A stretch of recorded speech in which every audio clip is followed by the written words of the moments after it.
I mean, most people who are joining in for this know what they're getting into and they know the rules down here. But for everyone new who's joining in, or for the sake of the archive and the eventual highlight that shall be made out of it, let's go over a few of it. So first and foremost, if you're comparing this right now to the Iceborne World tier list, you're going to notice something's a little off. There's a tier missing. There shall be no meme categories in the stream. Like, okay, Lord Kulu meme aside, with World and Iceborne, okay, that's where this is originating, but it's like, I can't keep that up every single time we are doing these rankings. So that has been destroyed. It is now just fantastic, and then absolutely awful. But I mean, now actually, I guess, in terms of criteria, so what will I be judging a monster by? A lot of things, personally. Things like design, personality, music, aesthetic, attacks, challenge, that's all good. But the main thing I'm going to be looking at for this list is fun. How fun are the monsters to fight in Monster Hunter Rise? And on a more objective scale, how well are they designed? I am going to be digging deep and analyzing on the reasons why I like or dislike these monsters, the factors behind why, and more of an objective design on, like, are there actual things within this fight that may need to be changed? Does it work to the monster's favor, or does it ultimately hinder the monster? It's personal in terms of favorites and what I like, but I'm going to try and be objective with a lot of the critiques I make. Second, in terms of ranking, this is Rise. Any and all ranks and the judgments I make on a monster is being based specifically on their Rise incarnation. So even if they have a history, even if I have fought them before, I am judging specifically on the Rise incarnation.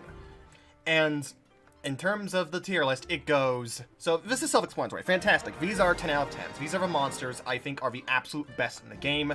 Give fantastic, amazing fights. Most of everything they offer up is extremely solid. There is very little to dislike. And if there is anything, the positive greatly outweighs it. Great. These are like 9 or 8s out of 10s. These are extremely solid monsters.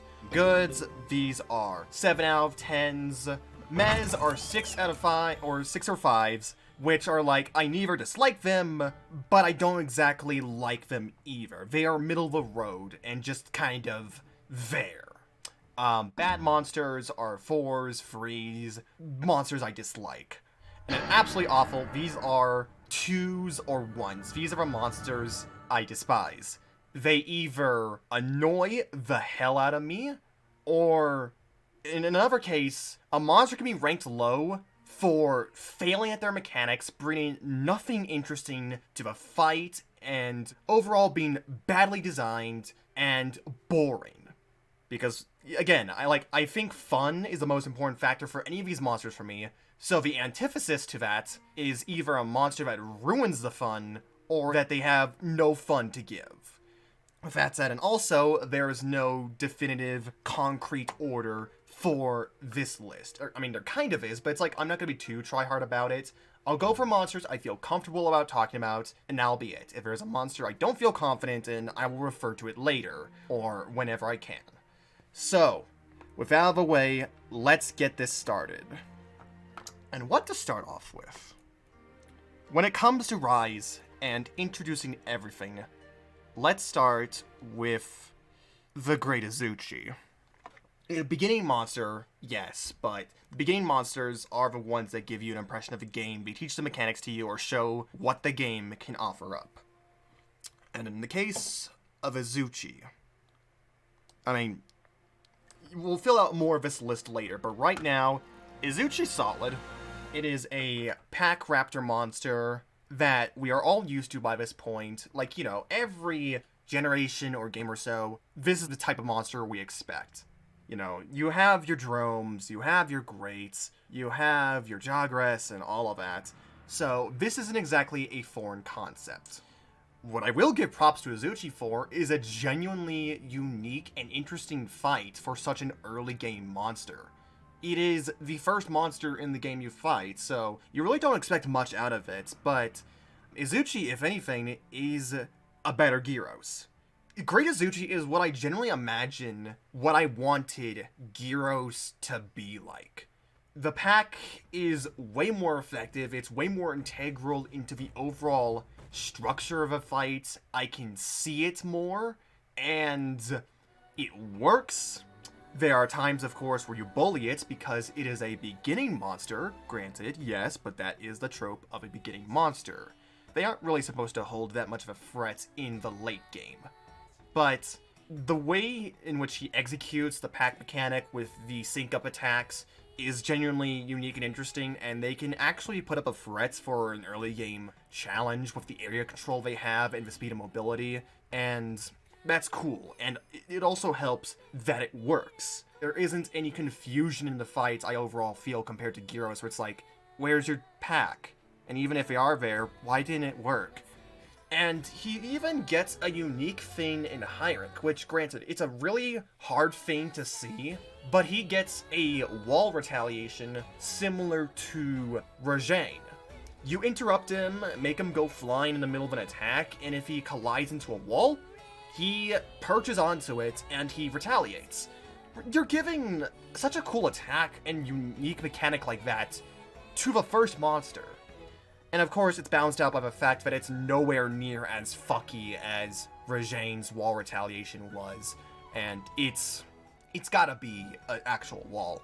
That was just a Tobi wall grab thing he did. I don't know.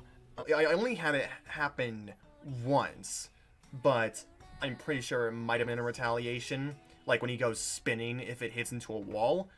If not, the footage in the eventual highlight will correct me.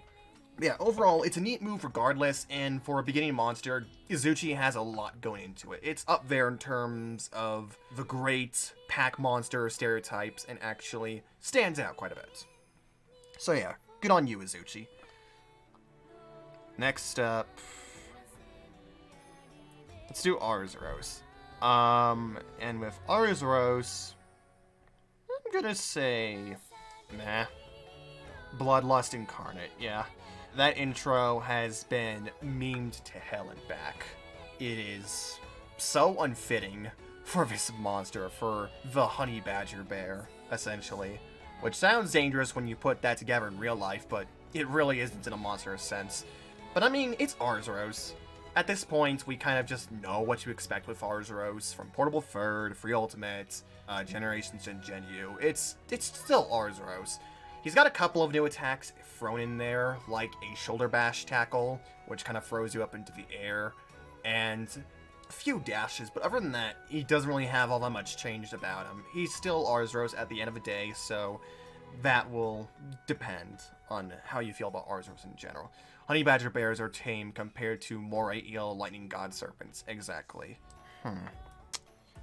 Next up. This hurts me. I love this monster, but I ain't gonna deny. Ooh, I ain't gonna deny, Kulu. Your Rise incarnation messed up a little. I love this monster, but Rise sucks. Pretty much. That's actually a fairly accurate summarization of how I feel about Kulu in Rise. Because I'm not an ecology kind of person in Monster. I generally don't care about that. I'm a fun hunt kind of person. However, part of the reason why Kulu had such a mass appeal for me, and a strength that World and Iceborne had, was the ecology of the monsters and the overall world they inhabited. You really started to respect and understand the monsters a lot more just by seeing the simple habits they had in their daily lives. It was way more powerful for an elder dragon like Teostra or Kushala to just sit down in the middle of a field and just not even notice you in the slightest. They just sat there and you could sit next to them, you could take photos, and they wouldn't attack. They would only retaliate once you actually showed them that you are a threat. And this kind of thing was applied to a lot of other monsters in the overall game. Zinogre was a non-aggressive monster who, at the very most, would intrude into your hunts and be an asshole and take a photo. That's it. He would take a photo, stun both you and the monster, and just run off to TMZ with whatever he's gotten. And other things like that for all of our monsters, especially Kulu, made them so much more impressionable. It added more to this character. It isn't just realism, as a lot of people like to point to, or like the realism in a monster. It's character. That's the argument I want to kind of say. It's adding character to these monsters. And then here comes Rise. I mean, this is more so speaking in terms of general Rise, but like, with all these adjustments Rise makes that are actually good and positive, it makes so many more that are just unreasonable. Like, for example, monsters, they do still have ecological lives and habits within their maps, but good luck trying to spot them or just even observe them. Passive monsters who wouldn't mind that you walked up to them while they're resting or eating, like Kulu, would immediately aggro onto you without warning if you were remotely close to them. Hell, sometimes in certain cases, you could be on a cliff. You could be on a cliff as far away as you can, and the monster just somehow has a fourth wall sense of awareness of your exact position and locks onto you. The monsters in Rise are not characters. They are not creatures. They are murder animatronics. And it's so hard just in general with also getting turf wars to happen intentionally without just randomness happening. And that's an overall fault of a design that I think hurts Kulu a lot. So much of that appeal for me with him, and the peaceful, egg-eating bird raptor, the thief wyvern, who just runs away when there's danger and just tries to get out of nest quickly. I don't think I've ever seen him steal an egg in Rise. Outside of that one cutscene, I have not seen Kulu steal an egg, because of just how improbable it is in the game. And, like, digressing from the personality argument, I just do not like Kulu in this game. And I think it is a dropped opportunity to have Kulu not have the Iceborne rocks. That was such a cool mechanic Kulu had in Iceborne, where it expanded upon his base gameplay gimmick and changed up the properties depending on the rock he held. So, if he picked up the flint rock, that explodes with every time he slams it, that actually changed up the properties to his fight and how you had to handle it. Same goes with the other styles he had, like the metal one, which had a higher chance to flinch you if it directly hit. That's not in the game. For whatever reason, that feature is just not with Rise Kulu. And this isn't a thing of like, oh, but it's a high rank only game. It's Rise. It's only high rank. Because other monsters have their Iceborne editions. Look at Tiggy, that's entirely based on his Iceborne iteration, and he has the Iceborne isms with his moves and all that, but Kulu doesn't. Yeah, and because there's just no Slainer, like I know Slainer might have been a bit of a weird one, a bit clunky in the actual fight for Kulu, to make him disarm the rocks, but again, it added a bit of mechanical depth to such an early game monster, and some personality. I felt sad disarming the pot or the rock that he held with a Slainer burst and seeing him accidentally drop the rock and look sad at it breaking on the ground. Where without the existence of Slainers in Rise, you literally just mash your face against the item he's holding and bounce off the rock until it breaks. It's so damn clunky and weird doing this in the fight, and seeing it still break. It loses a lot of that character and charm and mechanical complexity to this monster. He feels more clunky in this game in general. So, I guess you could say this is mostly a symptom of Rise and what it does, but it's still valid, because again, this is a Rise tier list, and it's based on these incarnations, and these aspects of the overall Rise mechanics and systems being changed does affect the monsters, and with Kulu, it is affected for the worst. I love you, man. I love you still, but, you're weird in Rise. Who can we next do? Let's do... I'm thinking Aknosom next. And Aknosom... I'm actually gonna say goes in great. I mean, for the rest of the Rise new cast of monsters, they of course all have that yokai inspiration in their design.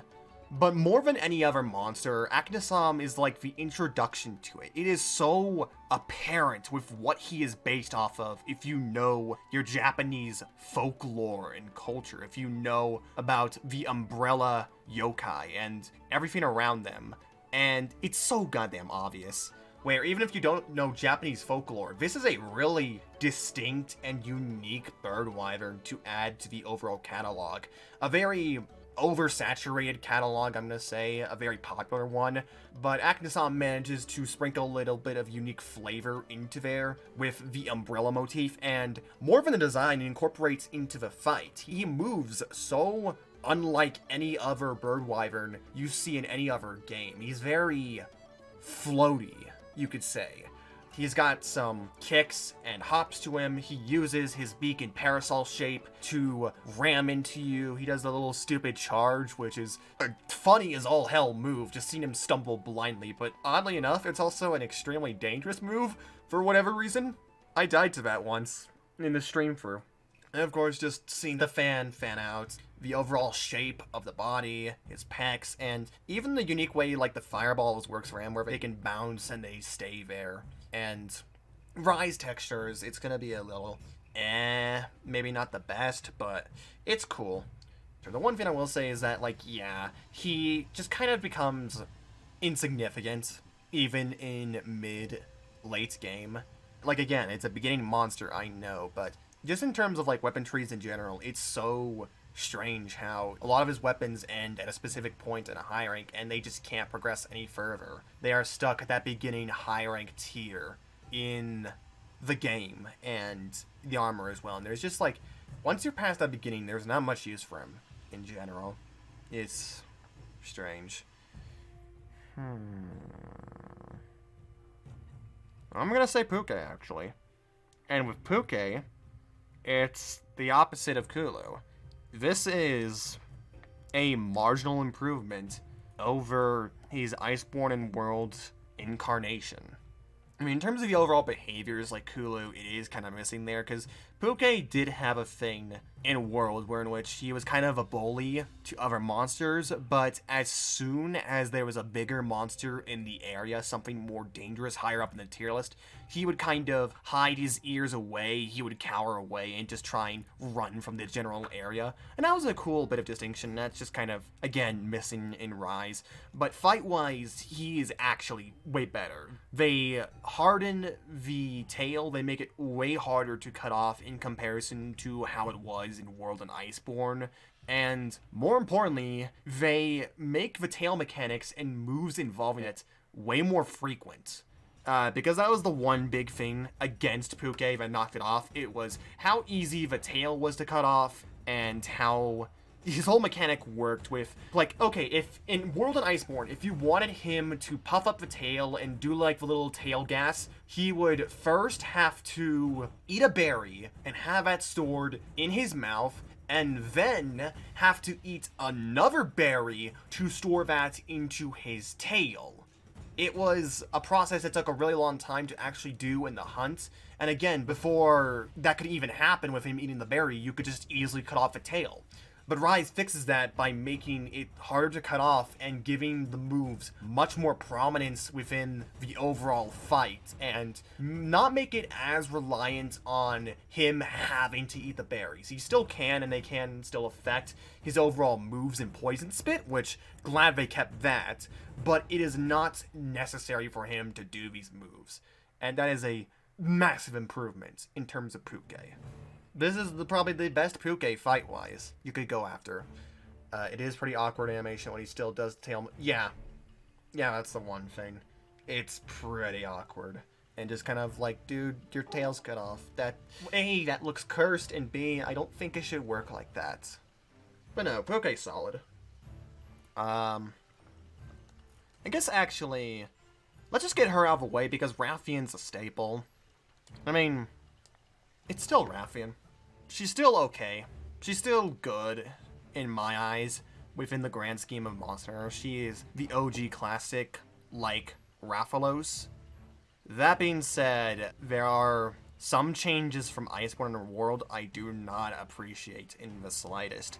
Particularly how the world tail cutting and how that eliminated the poison wasn't carried over. Like, once again, getting back to this weird fucking stigma of Rise's mechanical changes and how it'll carry some stuff over from World and improve upon it, and then other times, no, they don't. They just completely get rid of it, or they actually do worse. They regress.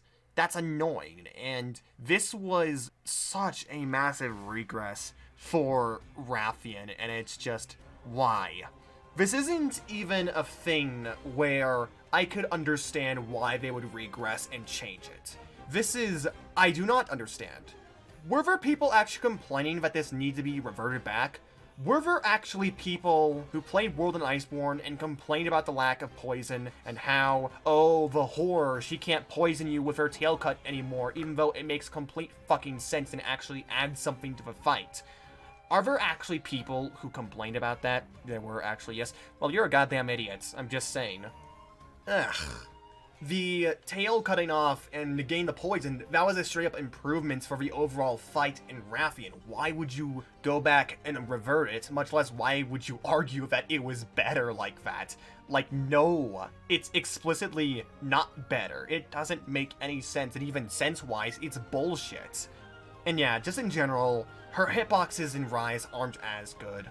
I haven't had any absurd problems where it's like, that's the worst I've ever seen, but it is definitely not as tight as it was in World and Iceborne. Because the developers intended it was a reason. Okay, there.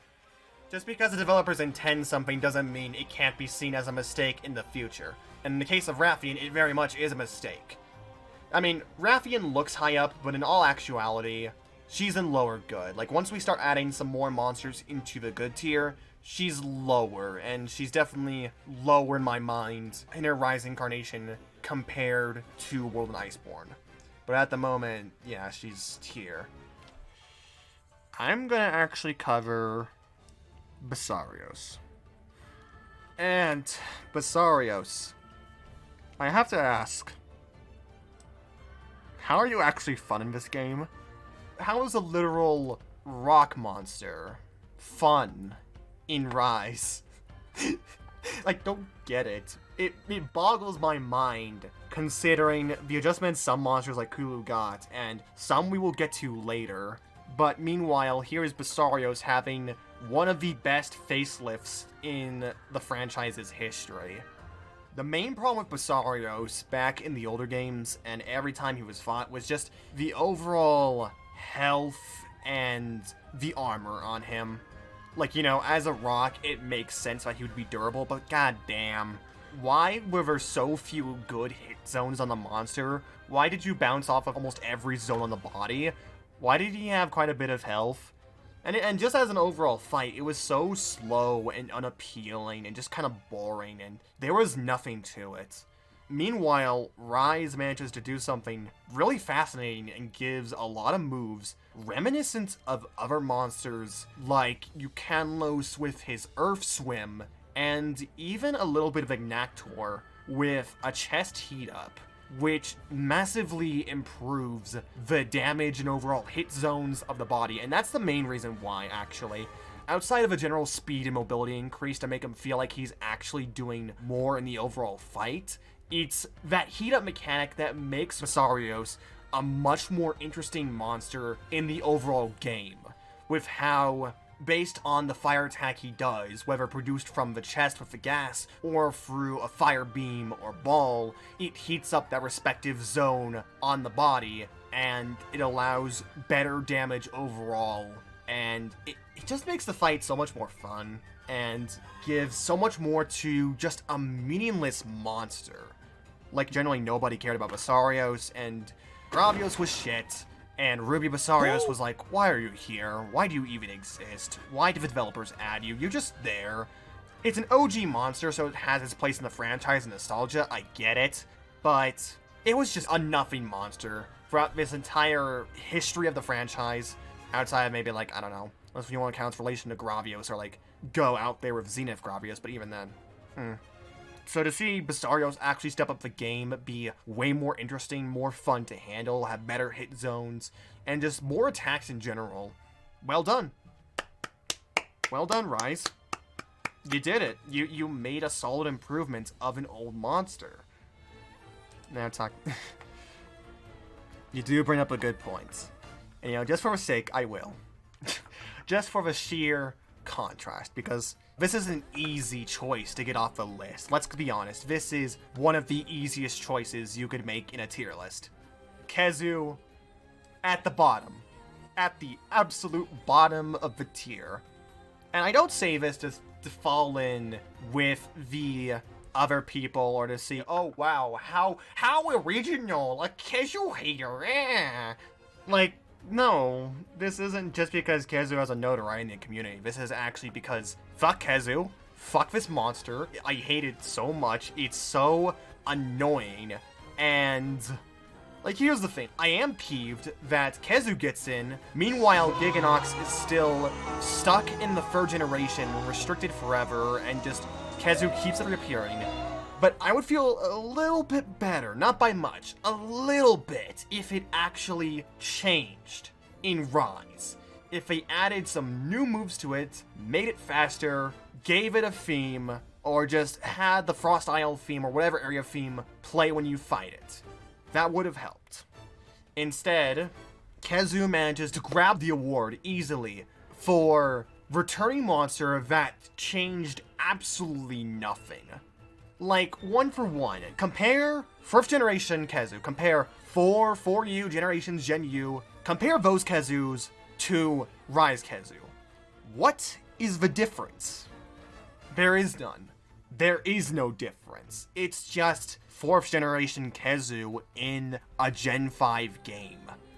And again, compared to other monsters like the mentioned Basarios, who actually improved with Rise and had the chance to add more moves, have more mechanics, be faster paced, fix the issues people have with it, Khezu took none of those opportunities. And if anything, it's worse. It's worse because of Rise's mobility.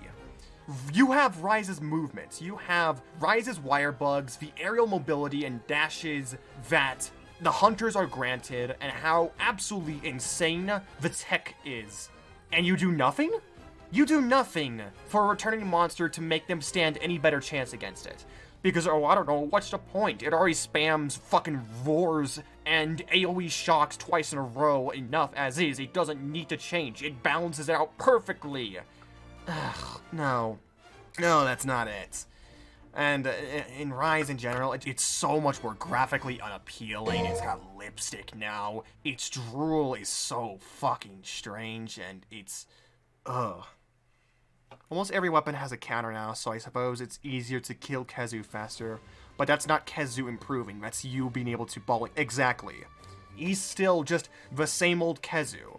Which means it is still the same old Khezu that we are all familiar with, that can paralyze you with electro orbs, that spams, roars, and just stuns you and doesn't give you chances to attack, that spams electric AoE shocks like they're going out of styles, and... ugh. So Khezu gets to the bottom of the list for not just being a boring monster, but I actually hate this thing. I find no fun in the enjoyment or even bullying of this monster. There is none to be had whatsoever. And it is an absolute crime, especially compared to Basarios, that you don't change in the slightest. Fuck you, Khezu. Why are you liked by Japan? I don't even understand the arguments of people finding it cute. Like, no. If we want to say art, then like, but art can make anything look cute. So, let's do a palette cleanser. Let's do the boy. Let's do Bishaten. And this is a close call for me. Not because I have a hard time deciding opinion, but easy at. So that's where I am right now. I really like this monster a lot. But I'm having to consider top grades or fantastic. And right now we don't have anything in fantastic. We don't have any concrete monsters in fantastic. To be fair, if he doesn't get S, then what does? Fair. Yeah, I can see that there would be enough reason for me to like or boost him into fantastic. So let's do this. I'm going to put Bishaten in fantastic tier for the moment. If I feel a better placement for him in the list, I will change it later. But at the moment, this is his temporary standing. And I have a lot to say about this fucking monkey. Oh my god, I love this monster. Once again, going back to the reason why I like Kulu so much, with character. This is one of the brightest examples for that argument and why it matters so much more to Monster. Like, again, I don't care about realism or ecology. The real word for that is character. How the monster expresses itself in the world, through their animations, through their design, through everything about them. They are not just monsters, they are characters. And Bishaten is one of the best cases for this criteria. There are so many flares and tricks thrown into Bishaten's repertoire, into his very design, into his animations that exemplify that trickster attitude to his nature. You aren't just shown it in some uninteractable cutscene, you get to experience and feel Bishaten's trickster and what it is like to face such a bizarre monster that has a fighting style unlike any other, and how you as a hunter have to deal with it. He's got all kinds of spinning flips. He can use his front arms to glide and fly for short periods of time, to pounce on you and move around. He can handstand on his tail to change up his movements, which is very fucking bizarre. I remember the first time we fought Bishaten with Ryan. It's such a strange monster. He already has a bizarre as hell moveset outside of it, but once he starts standing on his tail, it's like you don't know what to make of his moveset. It becomes so strange and unorthodox to figure out what he's going to do, or like what animations go to what. But never does it feel frustrating. It's still fair. It's still about memorizing those attacks. It's just giving you a different palette to memorize. Which we're going to get into this later with a certain monster, but that's also part of the reason why I like Namiel. Monsters like these are palette cleansers. Monsters with unique timings of their attacks, unorthodox patterns. They throw a wrench into the machine. They force you to adapt to a different meal, essentially, and try and figure it out. And yeah, just everything about Bishaten expresses that, and does it perfectly, with the handstand, with the gliding, and with the damn fruits. With the multitude of fruits he has and the ways in which he can harness it. He can typically throw it like a projectile. He can run to the side and throw them up into the air like, here you go! Here's my prized collection! Hope you like it! And he can clutch it into his tail, and if he holds a poison or parafruit in his tail, he will actually cover up his nose to prevent the toxins from getting in. And that's, again, attention to detail with the attacks and adding expressive character to his animations. They give him a damn mechanic. They give him a unique mechanic involving the handstand on his tail. And how, if you hit him enough when he's standing on his tail, he not only flinches out of that state onto the ground, but he also drops all of the persimmons he's carrying for you to gather up. And you could even use the persimmons against him. You can throw a poison or para-persimmon, and there's even like a persimmon you can grab which restores your health, and even acts like an immunizer, gives you an immunizer effect, and that's so cool. Even with mediocre equipment, even with not that much reason just because of Rise in general to go back to him, Bishaten's attacks and the movement and character is enough to make me instantly remember him. This was my first oh shit monster of Rise, where it's like, oh damn, I really like this monster. This is possibly one of Rise's best. What a fantastic monster. I love this guy. Let's do Tetranadon, I feel. And once again, yet another extremely solid new monster brought into Rise. Yet another yokai monster that manages to stand out so much. Fucking stupid boy. The evil grappler champion himself. God, what is there to say about Tetranadon, honestly? Like, he was a fan favorite from day one. As soon as people saw him, they instantly started making memes, and he became, by far, one of the fan favorite monsters till Rise came out. And even after Rise, I'll still say, like, he has a good place in the hearts of the people, and for good reason. And I mean, an amphibian monster. A new amphibian monster. Holy shit! When was the last time a new one was introduced? A fucking Tetsukabra? Drill Tusk? Like, it's just generally Tetsukabra and Zamtrios for the amphibian classification. So, props right there. And again, yokai inspiration with Japanese folklore, with it being based very heavily off of a sumo wrestler and a kappa, aka the yokai that steal your spirit out your asshole. That's a thing. Look it up. And you know, they are able to represent both sides of the coin perfectly with the moves he has, and with the two distinct modes he has. He has, similar to Zamtrios, a normal mode and an inflated mode. In the normal mode, he just does a bunch of pats and slides with his arms, and he tries to do a few grapple moves to try and pin you down and swallow you, and then follow that up with a subsequent attack.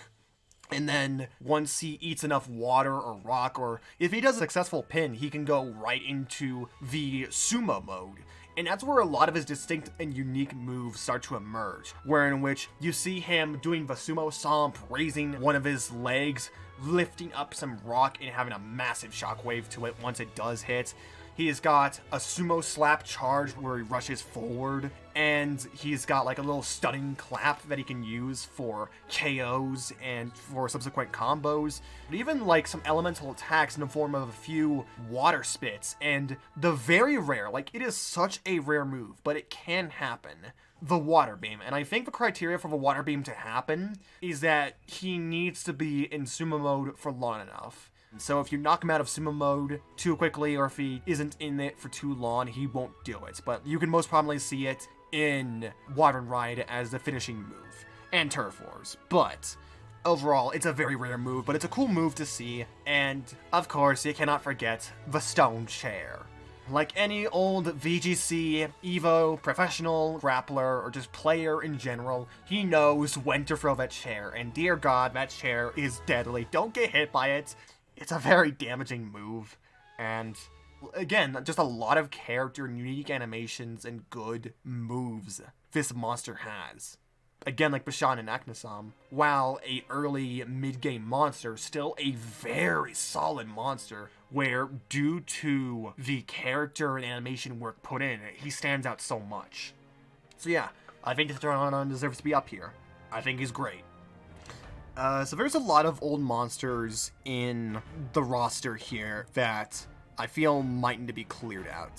So let's clear out a few of the monsters here, starting with Royal Ludroth. And Royal Ludroth is Royal Ludroth. Like, I honestly don't know what to say about it. I do like how they gave it new moves, actually. In particular, they gave it a Frontier combo follow-up. Honestly, good almost seems a bit generous. Not even bottom good. Just because he's Ludroth. And also, I will admit, I'm kind of struggling to come up with arguments for him outside of a new attack. So, fair. He's almost the Jerome equivalent of the law. I guess, yeah, that's an accurate comparison. But I mean, I don't hate Royal Ludroth. He's just kind of there. And yeah, I guess him and Arzuros being around the same place makes sense, because they don't have much different. Like, if you fought Generations Royal Ludroth, you basically fought Rise Royal Ludroth outside of the new combo move he has. But other than that, he's pretty much the same, and that's about it. I know it's not going to happen, but God, I just wish, like, underwater combat would come back, because it just adds more complexity and dynamic to monsters like Royal Ludroth, who are just desperately missing it, even if they get something like the combo in Rise. There's just something about, like, underwater, whether you like it or not, that gives it a bit more meat on the bones.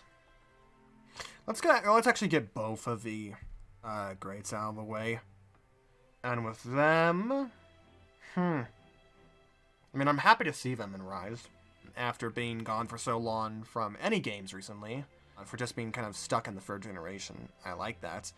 And I'll even give some points in which Wroggi even has some new weapons. Wroggi got a definite improvement in terms of unique weapons. Like, it's so cool, the new dual blades and hammer he has, and it's such a shame that they are ultimately just kind of, once again with Rise's upgrading gear system, just kind of left in the dirt. They're not good, and they just don't even last long. So I guess in the same sense, like, yeah, they can still be around the same tier as the Royal Ludroth. This is, like, around Arzuros to Royal Ludroth. These are going to be the monsters that, like, they don't change all that much. I don't hate them, but I don't absolutely love them either. I mean, of course, I have some nostalgia for them because 3rd gen, but it's like, thinking about it critically, they don't change at all in Rise. They're more so just like, oh, hey, we're back. We haven't been seen in a long time, and oh, hey, Wroggi's packing some new gear. Get hype. No tools, but they're always the better raptors. Exactly. Like, even if I'm putting them down here in meh, I'll take them any day over the fucking drone. So, yeah. No shade towards the greats. Let's do... I'm thinking Diablos. And once again, like other monsters, Diablos just is kind of there. They gave him a bit more of a 3rd generation thing, where he has the black smoke when he goes enraged, which wasn't a thing in World and Iceborne, and was just kind of dropped after the 3rd generation. So that's nice to see make a comeback for those people who started in the 3rd generation and know Diablos from it. But I honestly don't know what else to say about Diablos. He has that awkward water blight visual. Yeah, don't even know if that's a glitch. That's just a thing of, like, Diablos Eye in general. Diablos peaked in World. If we're talking base World, I agree. Otherwise, Iceborne just completely ruined that with it in black. Why? But base World, yeah. Hell, even compared to World, he doesn't have something like the Lair Sandfalls.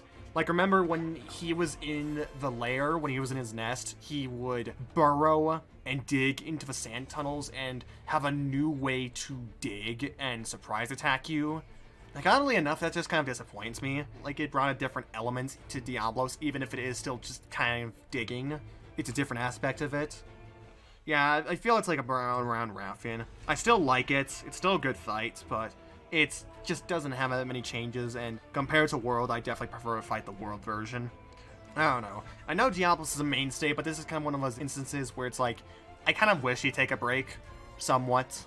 Or hell, just even let Magnamalo shine. Magnamalo hasn't been seen in fucking years, and he needs the upgrade. He needs a difference from Diablos. He needs new moves and something to call his own, rather than just being the original Diablos and final boss of the original Monster One's village.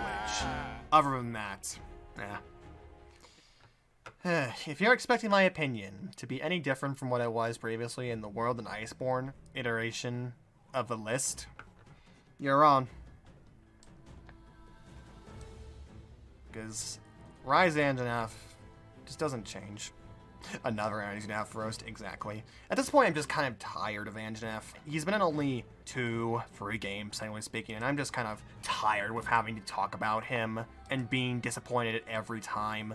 His slow movement, his design, the hitboxes, and now they're even worse.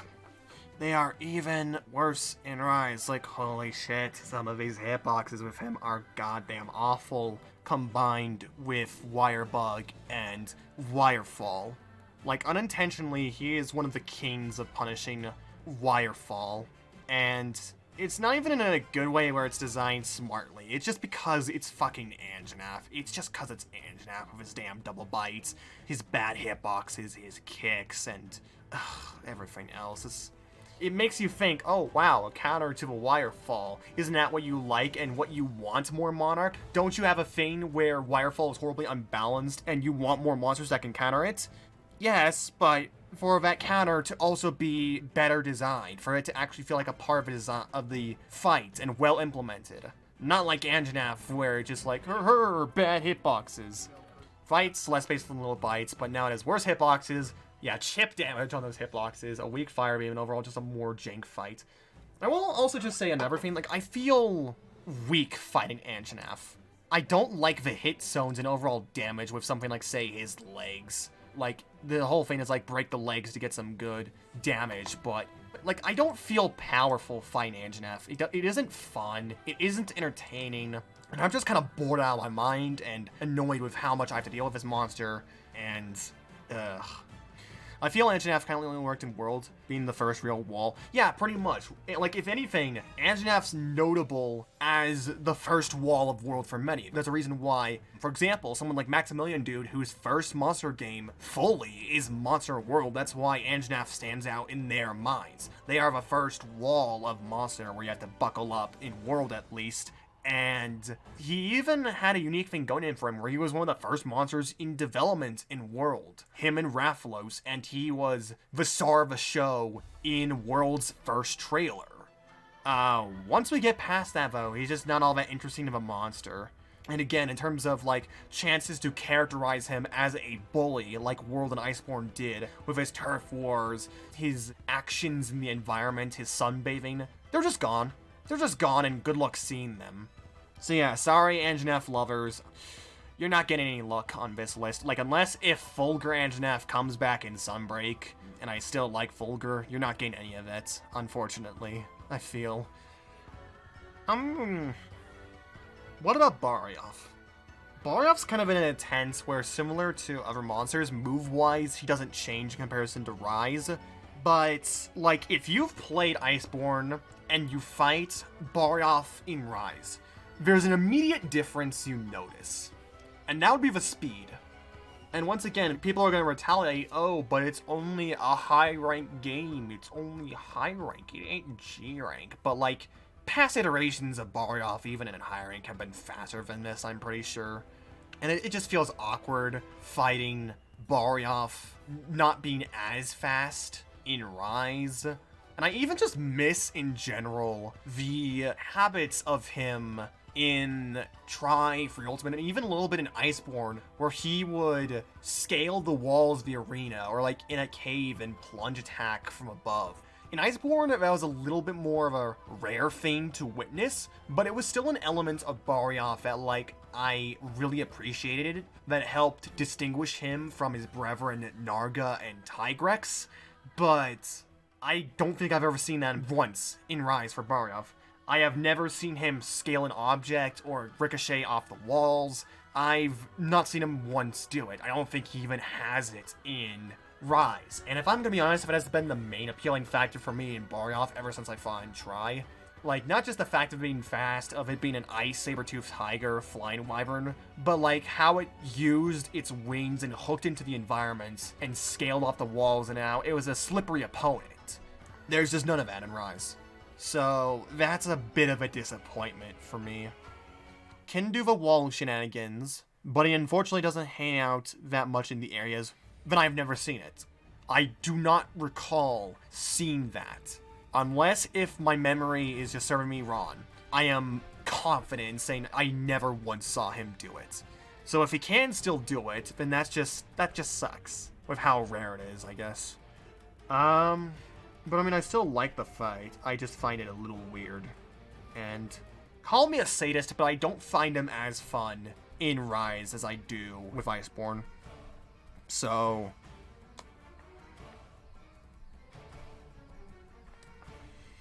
yeah, bottom good, I'd say. He's a bit slow motion. Yeah, exactly.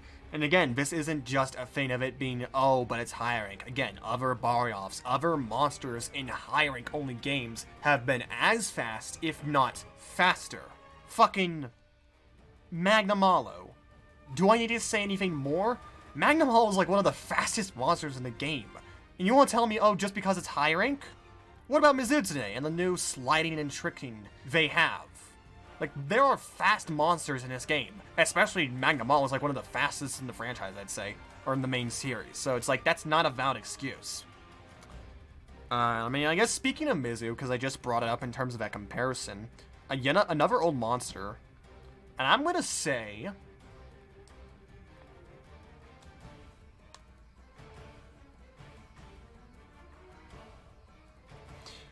above Aknosom. Yeah, I'm gonna say above Aknosom for me. I mean, yeah, not just because, oh, it's Mizu. Mizu's a great monster, but, like, also, once again, Rise gives it a ton of changes since its last appearance, and it is greatly distinct. And back in the demo, when I was playing it, Mizu gave me a really hard time for whatever reason. I don't even say for whatever reason, because I can pinpoint exactly the reason. The new moves.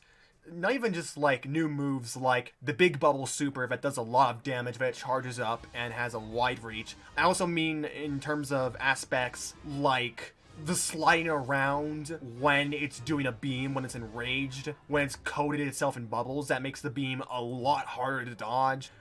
Simple changes like changing up how it can vary up the direction of the beam and how it starts out from a side to an up and down.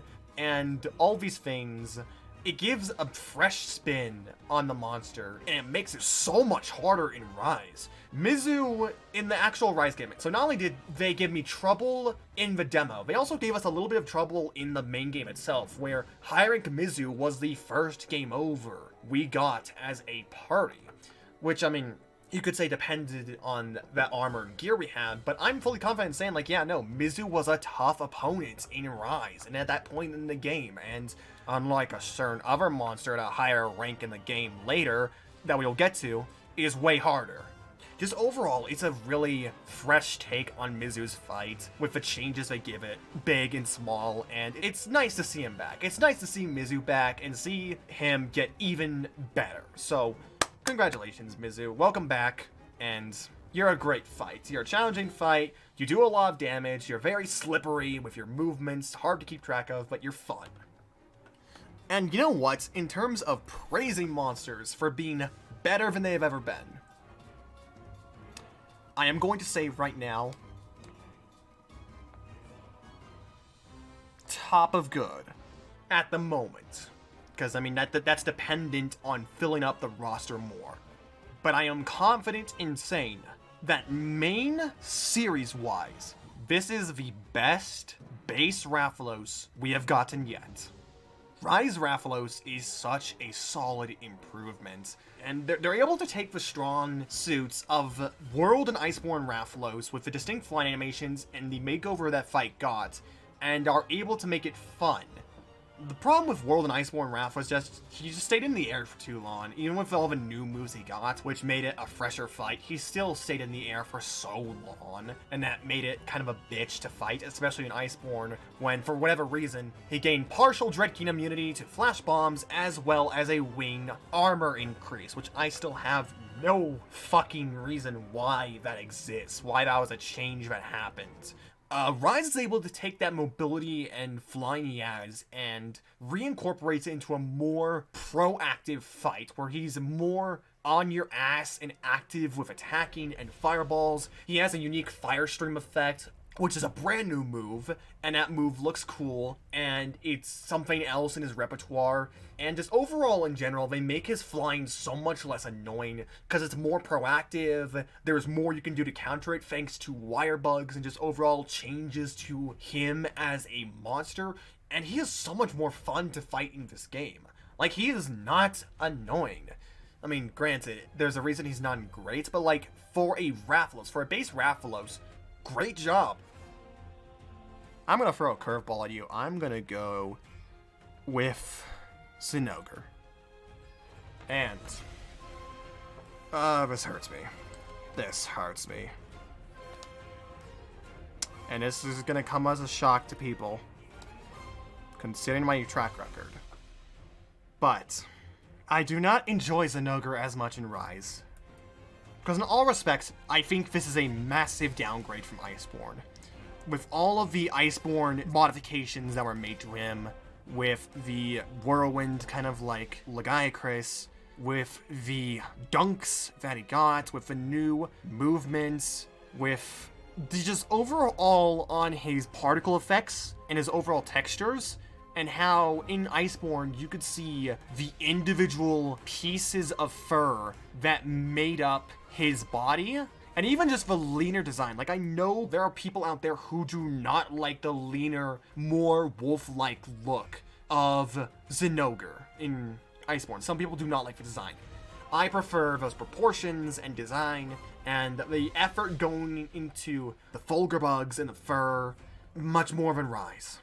And there's just something about Rise Zinogre that looks off to me. It's again like RE Engine. I know compared to World and Iceborne, they can't do as much graphical fidelity because of its handheld nature, and it's not being as powerful as a PC, a PS4, or even an Xbox.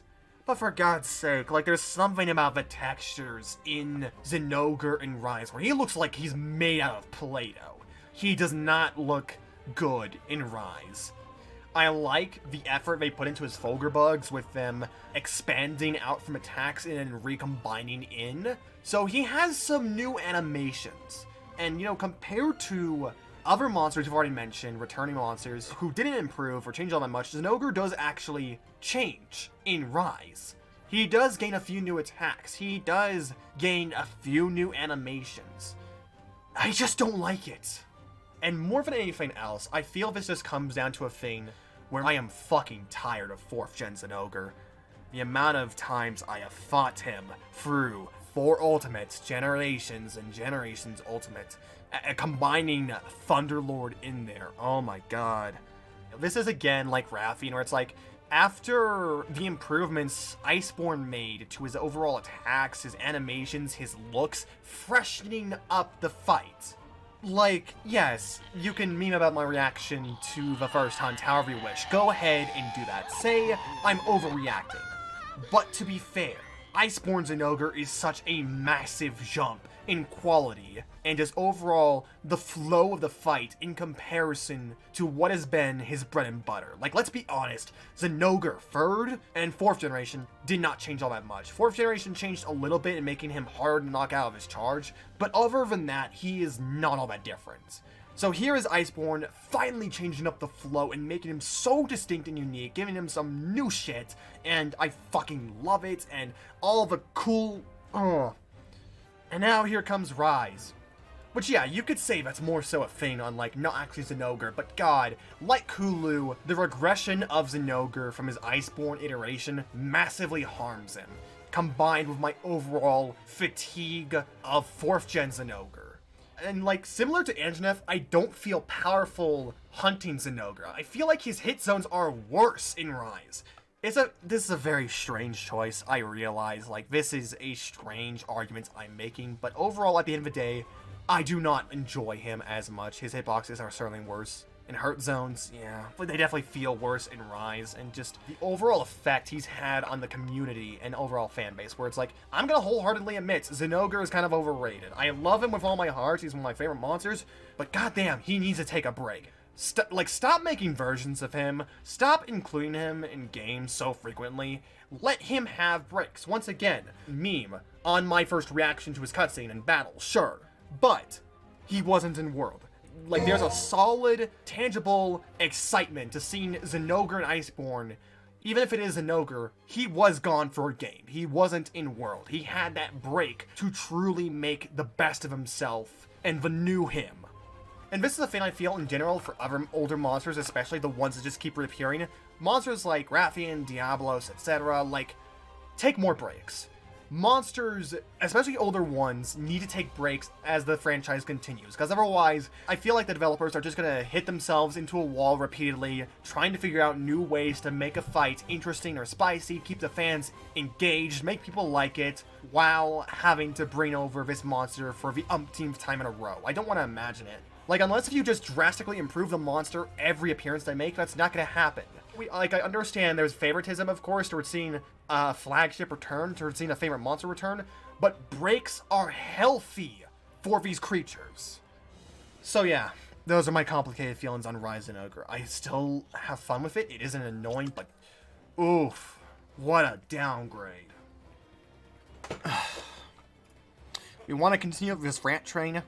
Do we really want to? Alright. Alright.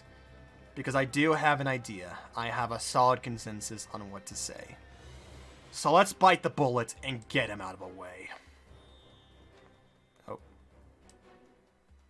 in before comments saying, "You just have a bias and hate towards Rajang. You just can't appreciate him." Like, there's a reason why I'm still gonna say he's bottom of a tier list. But it's a different reason. Whereas, my feelings towards Iceborne Rajang, base Rajang, was out of hatred, and like being so annoyed with him and not liking his fights, having so many aspects about him that ruin my fun. Rise Rajang is not annoying. He is boring. Like, even if I disliked Rajang in the past, I could see why people like him. There is an appeal to Rajang inherently, as a monster that can compete with Elder Dragons, but isn't an Elder Dragon. A monster that is a monkey in Monster Hunter with lightning powers based on Sun Wukong and Dragon Ball's Super Saiyan, as this primal incarnation of wrath. I do not see that in Rise. All that fury and rage and anger, all the reasons that you could like Rajang are gone. Instead, in Rise, we are given the worst invader ever. The worst invader system ever.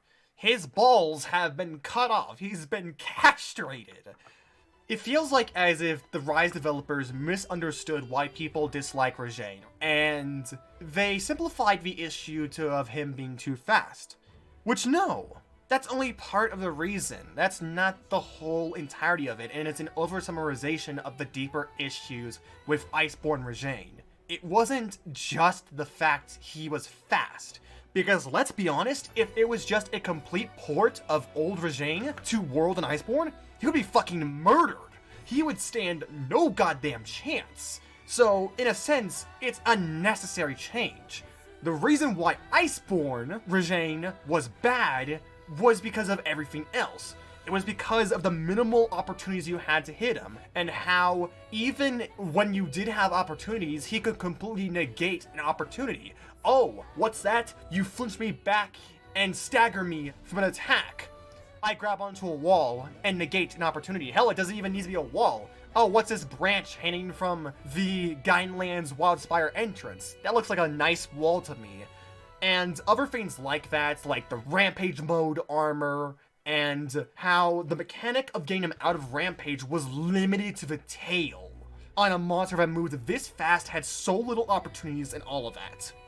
And yeah, if you clutch him too much or like grab on at an improper time, he could throw you off, which character-wise is cool, but oof, the execution. Rise Rajang, meanwhile, they slowed him down so much. And misunderstanding again why, for me personally, I like Furious Rajang.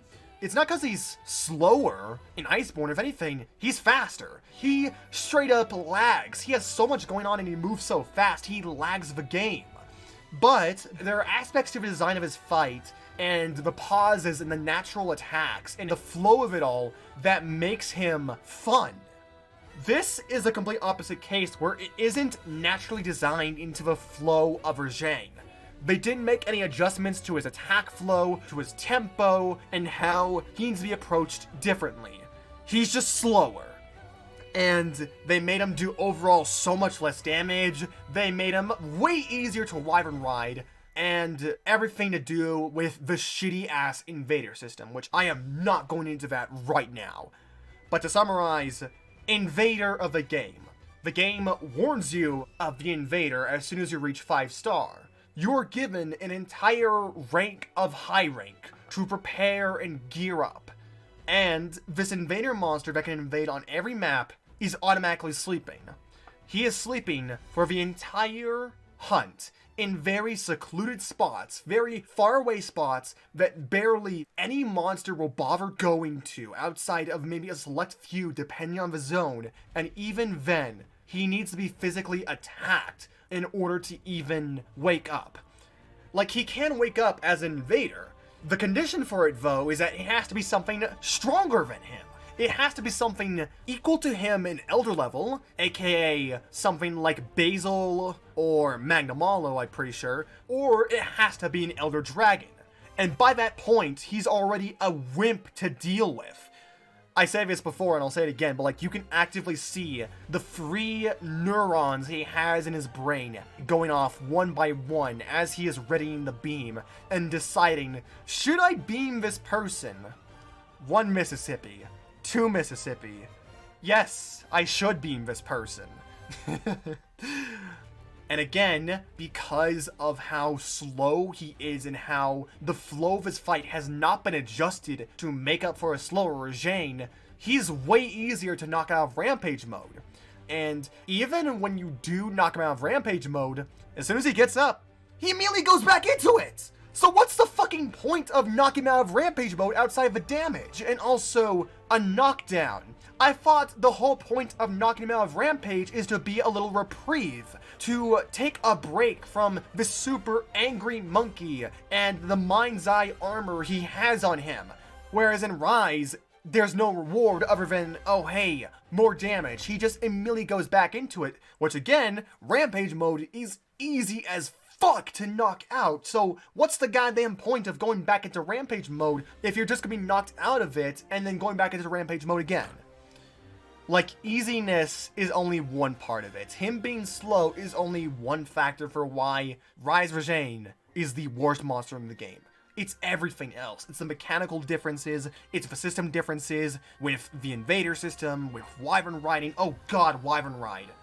And you're telling me I'm supposed to fear for this thing? I'm not just supposed to fear Rajang. You're telling me I'm supposed to respect this thing? Fuck no! This is not an invader. Hell, even calling it an optional challenge is an insult to other optional challenges I've faced that exist in gaming. Yeah, it is completely okay to bully a Rajang. It is valid. It is easy to fight a Rajang in 5-star. Bitch, fucking, I actively pursued Bazelgeuse in World when I was not supposed to. At the very beginning of High Rank, I actively pursued Bazel because I wanted his gear. I wanted his armor materials. I wanted what he offered up. I wanted to fight him. And you know what I got? An actual fucking invader, a challenge, a monster that can appear at any moment, anywhere, without any warning and dive bomb into the hunt. He could either ruin your hunt or make a hunt. The clips on YouTube and all the experiences people have with meeting with Bazel speak for themselves. And even when fighting Bazel at the beginning of World, I had to watch myself. One hit would kill me more often than not. And if I did not do good, I would be killed over and over again and he would flee. I do not feel that same challenge from Rise Rajang. Again, this is not an invader. This is an insult to invaders. This is the worst invader ever. And it is an insult to even call it an optional challenge. You are a beta cuck. What to be positive about? How about the Chad himself?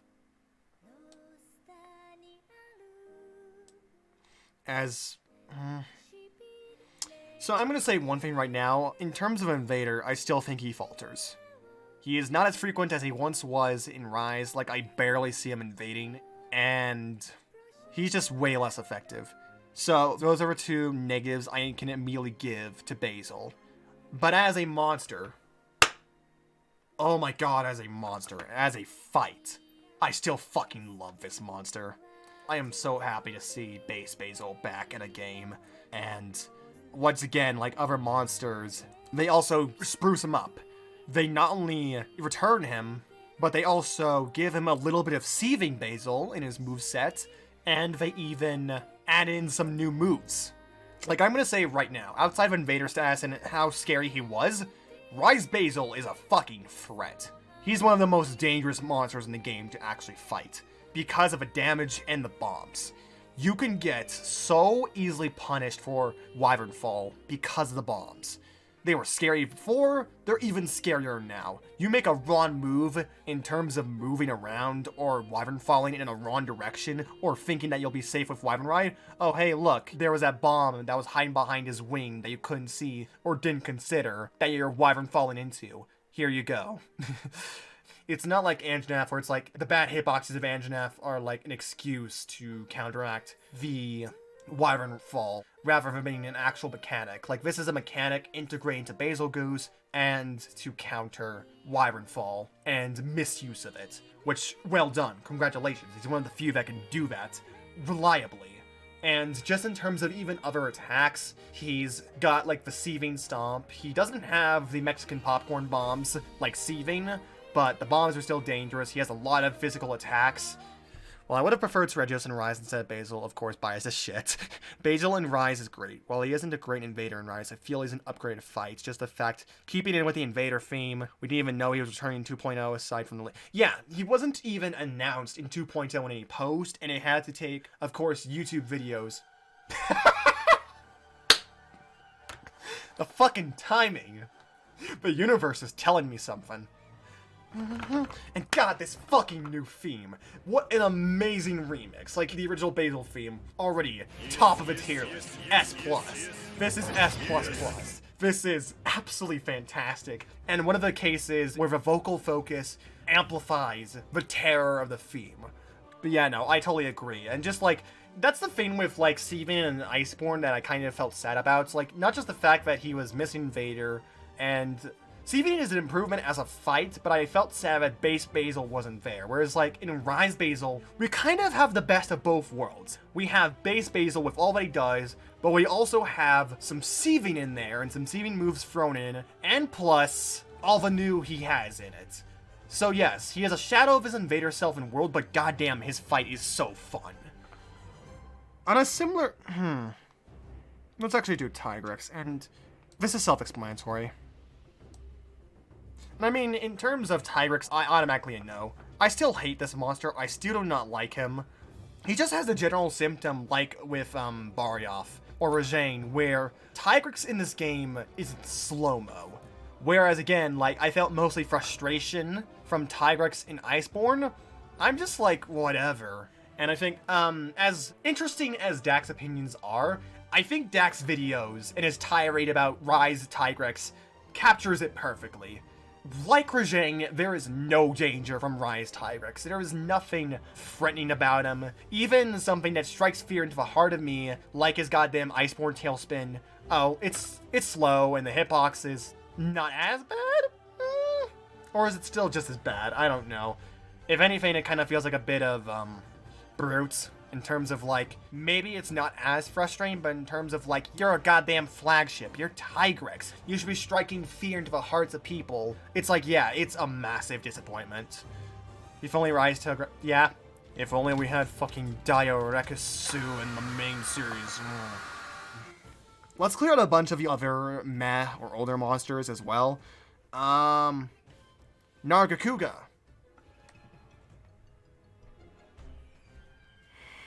I'm gonna say middle good. This is so weird, seeing Narga above Zinogre. What is this? What form of blasphemy is this in the monarchy?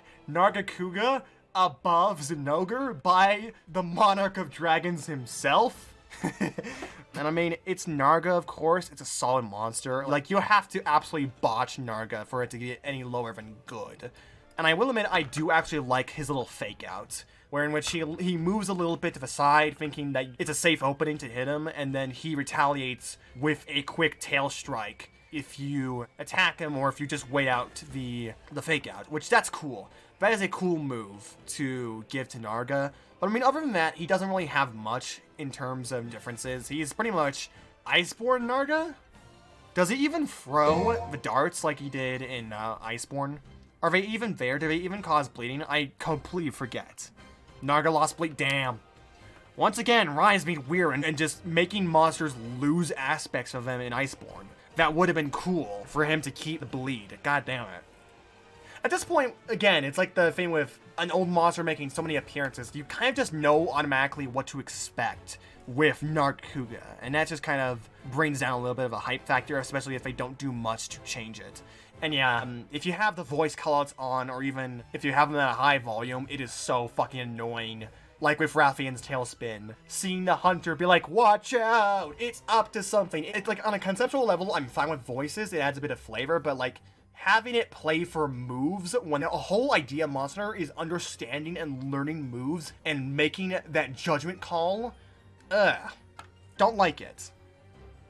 I want to kind of knock out Lagombi and Volvidon in the same stretch, because they're both basically very similar monsters, albeit with different moves. And there's nothing distinct off the top of my head that's ringing out in terms of like, this is new, this needs to be talked about. Other than perhaps like maybe Volvidon paralysis with, I don't know if it's like a bug or if it's just like his AI, but like it is a little funny seeing the clips of Volvidon paralyzing a hunter and then just delaying the inevitable with a dance of his people, rolling around the hunter in like a circle and then paralyzing them again, delaying the inevitable, and then doing the slam. I don't know if that's an AI thing or like an oversight, but like that's a funny thing. I don't know why. People could see that as like an annoying aspect, but I find it funny. Big Aaron Rising's more effective and he's a dick with it. Yeah, he likes that a lot more. And I think they might have some overall changes to their movements, but other than that, Lagombi and Volvidon are like bottom good or like top meh. Yeah, exactly. So, yeah, let's do meh. Let's do meh for these monsters. Let's do Barroth. And once again, this is, are you noticing a pattern yet with a good portion of these old returning monsters, in them not changing much? It's basically World Barroth. He still has the whistle. His mod doesn't look as good as Worlds.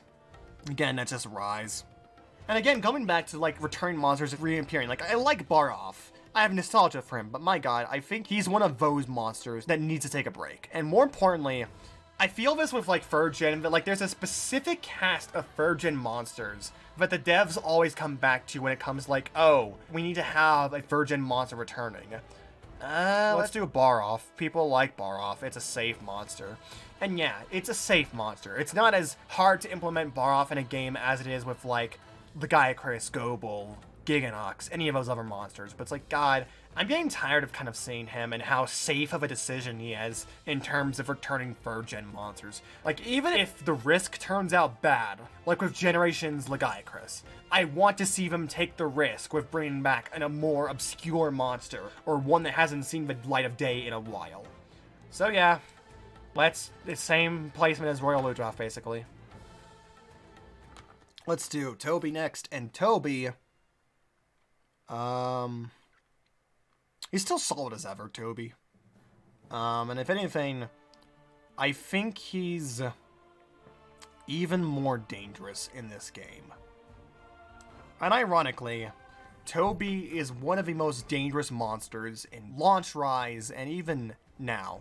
Like, I just recently refought Tobi, and my god, I actually had a really hard time fighting against him.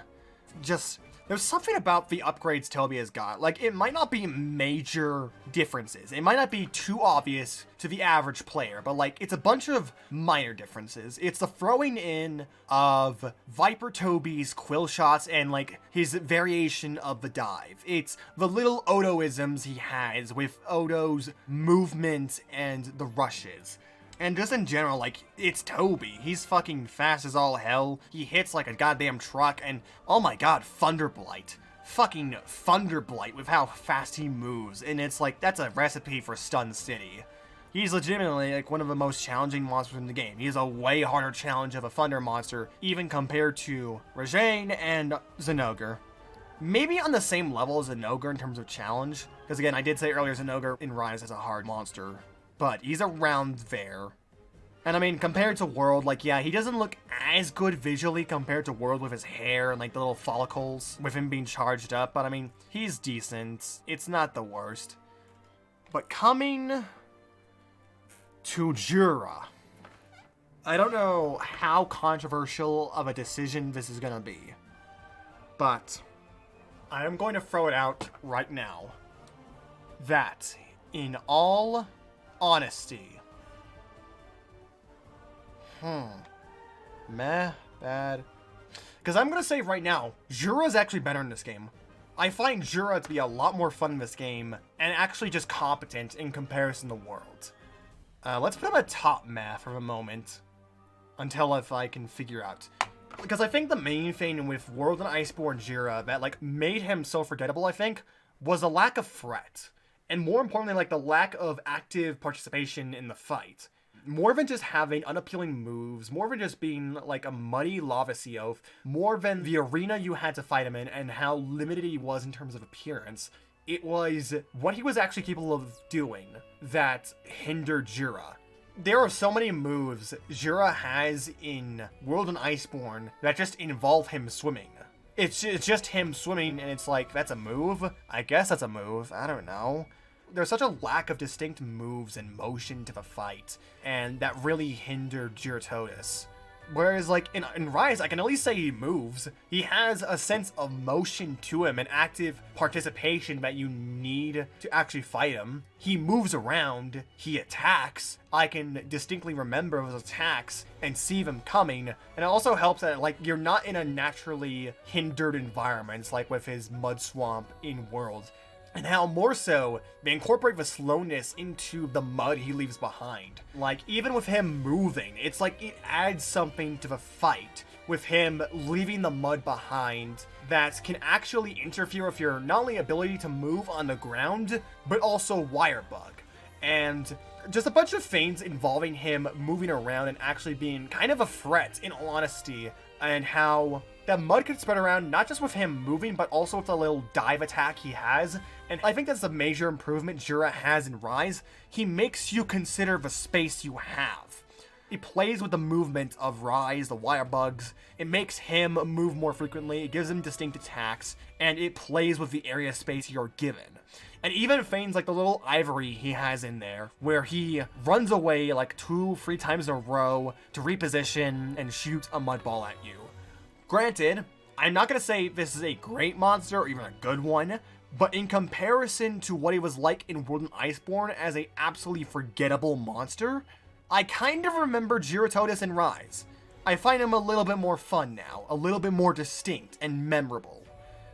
I guess top of meh, yeah, fits for him. I was also thinking before this bottom of good, like barely scraping into good, just because I do find his fight more fun.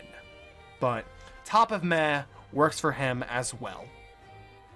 So what I'm thinking right now, we're going to do the last few original monsters, so like Somna, Rakna, Goss, Magnamalo, and Elmadron, and then we'll move on to alpha monsters, which should be self-explanatory, and then elders.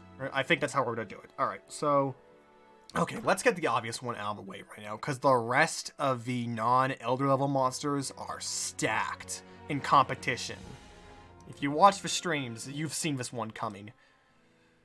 And I'm going as far as to say that it is top bad. So, I have no clue how controversial of opinion this is. Because from what I've seen, a lot of people like Somnacanth. And hey, that's all good. Because honestly speaking, Somnacanth is good in a lot of aspects. Great even. The theming behind it, and everything going into Somnacanth as a design, as a monster, is grade S. And you know, there are good aspects to this monster. I like the siren motif. I like the design. I like the theming behind it. I like the idea of implementing sleep on this monster. I like that it is a new Leviathan. However, I can like a monster for visual aspects and design and armor and motifs and all of that. But it all means jack shit if your actual fight and monster fundamental design, if it is flawed. And oh my god, is it ever flawed with Somnacanth. So once again, it's a little bit of Kulu in there. My problems with Kulu in this game with a flawed portrayal of character. Like, Somna had such a strong opportunity to characterize itself with the siren motif. Like maybe luring hunters and other monsters with the singing that it does as a siren and only getting aggressive. Maybe not even getting aggressive, but like if you get close enough while it's singing, it retaliates with like an instant sleep attack and punishes you. Nope. It's just as much of a murder animatronic as every other monster in the game, and it's so fucking annoying! Cause you can see it singing! There have been clips of it singing like a mermaid. I think I've had it happen one time to me. But when that one time happened to me, I didn't even realize it was singing until, oh shit, it was doing the siren song. Fuck. So a botched opportunity to characterize the monster as a character with personality. Even more so through the actual fight. So, Samna, like Rajang, is not in bad because it annoys me. It is in bad, like, along the lines of Gyros from Iceborne, and how I thought of that thing. Samna is a disappointing mess of a monster that barely works even in its own mechanics. Okay, where to fucking start with this? So first of all, the biggest issue? Just stand behind it. Stand behind Somnicanth, and you are 100% safe from mostly, if not everything, the monster can throw at you. Like, it's a unique posture for a monster that it does. But oh my god, the problems it presents with its attacks. Like, and how easily avoidable they are just by standing behind it and repositioning yourself every time it moves to be directly behind it. Oh my god, it's so goddamn easy. What else? The sleep attacks barely work. So first of all, sleep itself is not all that powerful of a status. It doesn't do a lot of damage. The best you want to do with a sleep status monster is to make the punishes dangerous. Let's bring up Nerscylla, for example. If you were put to sleep by Nerscylla's Stinger, Nerscylla had a really powerful punisher in the form of its extended mandibles, which was not only a powerful attack, but also gave you poison. And that poison was upgraded in the later ranks. It became toxic and high in G rank. Nerscylla was a fucking threat if you were caught sleeping. I can't say the same with Somnicanth. The punishes it has for you sleeping are way too weak for a monster like it. And that's even if the sleep works. Because Somnicanth has a chance of it being so slow it can't even punish you, your mobility being too great to where you can just simply easily avoid the sleep clouds, and sometimes the sleep clouds wouldn't even fucking appear. It would do the backstroke swim attack, its chest and neck would glow and do the sleep and all, but the clouds wouldn't appear. This monster is actually bugged. Oh god, and then the darts. So, when you see a monster throwing out spikes, what do you assume? Bleed.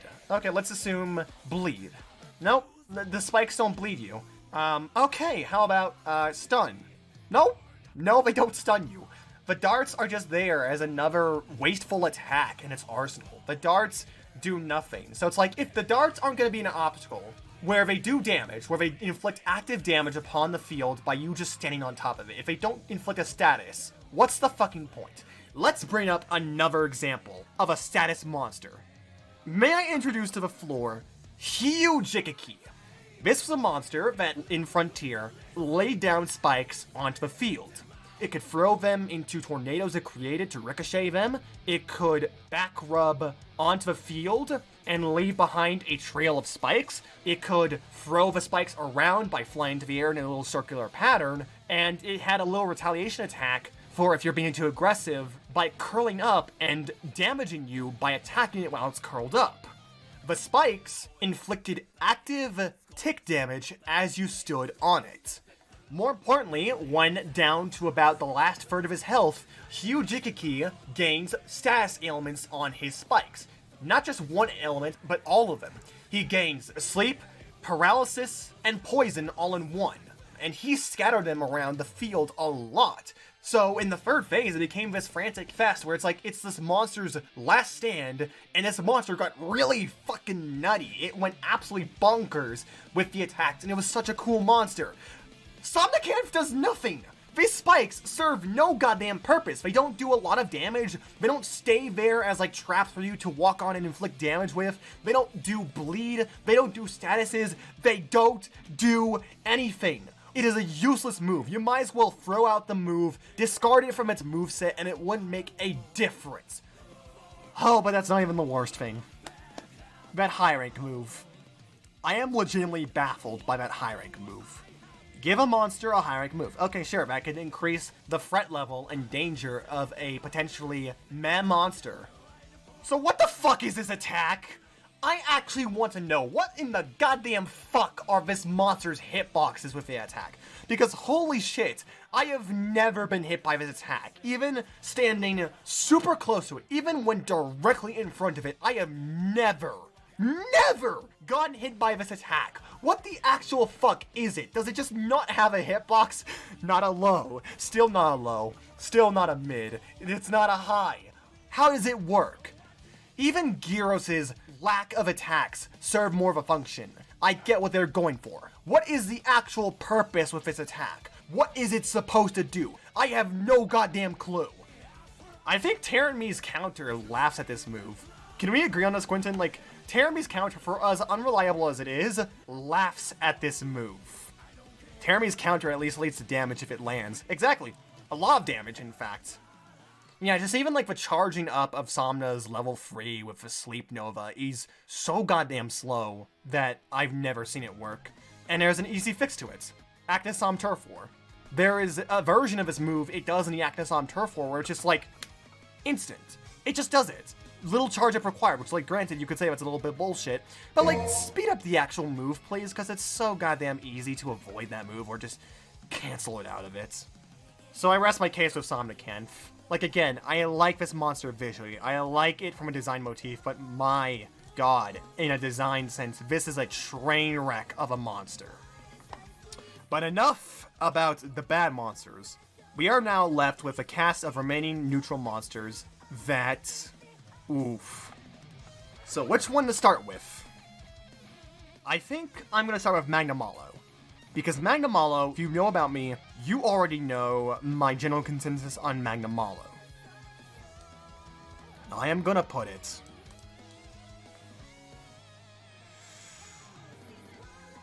top grade. I absolutely love Magnamalo fight-wise. I think he is one of the best fights in the game, and there are a lot of aspects to him to like. I mean, granted, Hellfire Blight is a little bit of a weak ailment. I'm disappointed, of course, that it's just basically Blast Blight with another step, but everything else about Magnamalo's fight, and even design, is extremely solid. And I don't get the flack around the design. I do not get this. I'm just saying, like, all of you people who cannot enjoy Magnamalo's design, you guys can't have fun. You guys just don't like fun in your games. Come on, have a little bit of fun and go wild. It is a tiger with hellfire energy produced by the souls of the damned with a undead samurai army motif.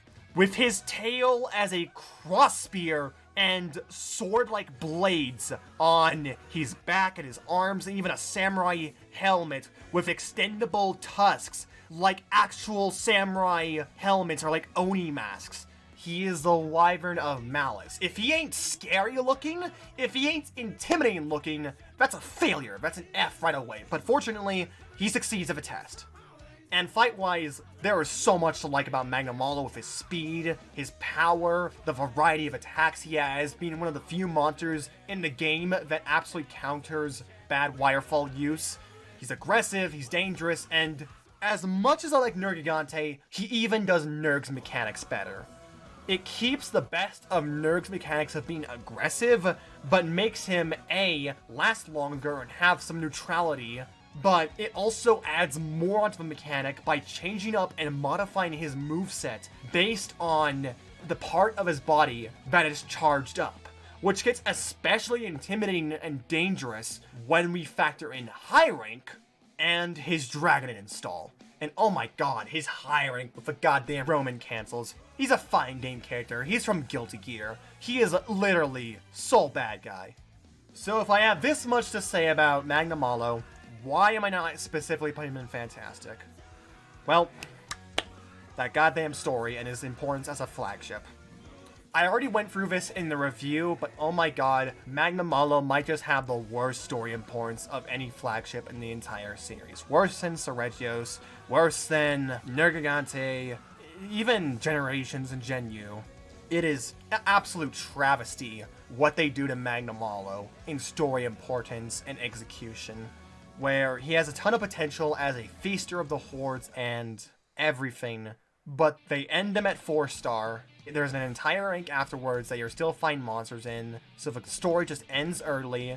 He doesn't get a second encounter to show off his strength. He doesn't invade a fucking rampage, which again, that's his whole goddamn shtick, him invading rampages. Why wasn't this in the fucking base game? Like, yes, once again, if you pick up Rise now, the content's gonna be there, but never forget, this was what Rise launched as. And a new argument I'm gonna bring up, why the fuck did he help in Allmother's fight? Like, actually bring this up. Ignore the cool factor, ignore the first reaction.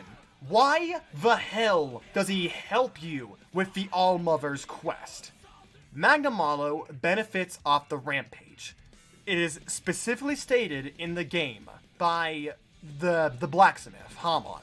And the reason why the whole trap is put into effect, where it's like, you can't just fight him normally like any other monster. He's going to feast off the Rampage. We have to create this trap to lure him away from it in order to permanently put him down. Which again, story implementation is, there could have been more done with it, but it's an excuse. So, if he feasts off the Rampage, if he is perpetually powered up by it, why the fuck does he help bring it down? Allmother, Narwa, and Ibushi are the source of the Rampage. So long as the Rampage continues, he has a continual food supply.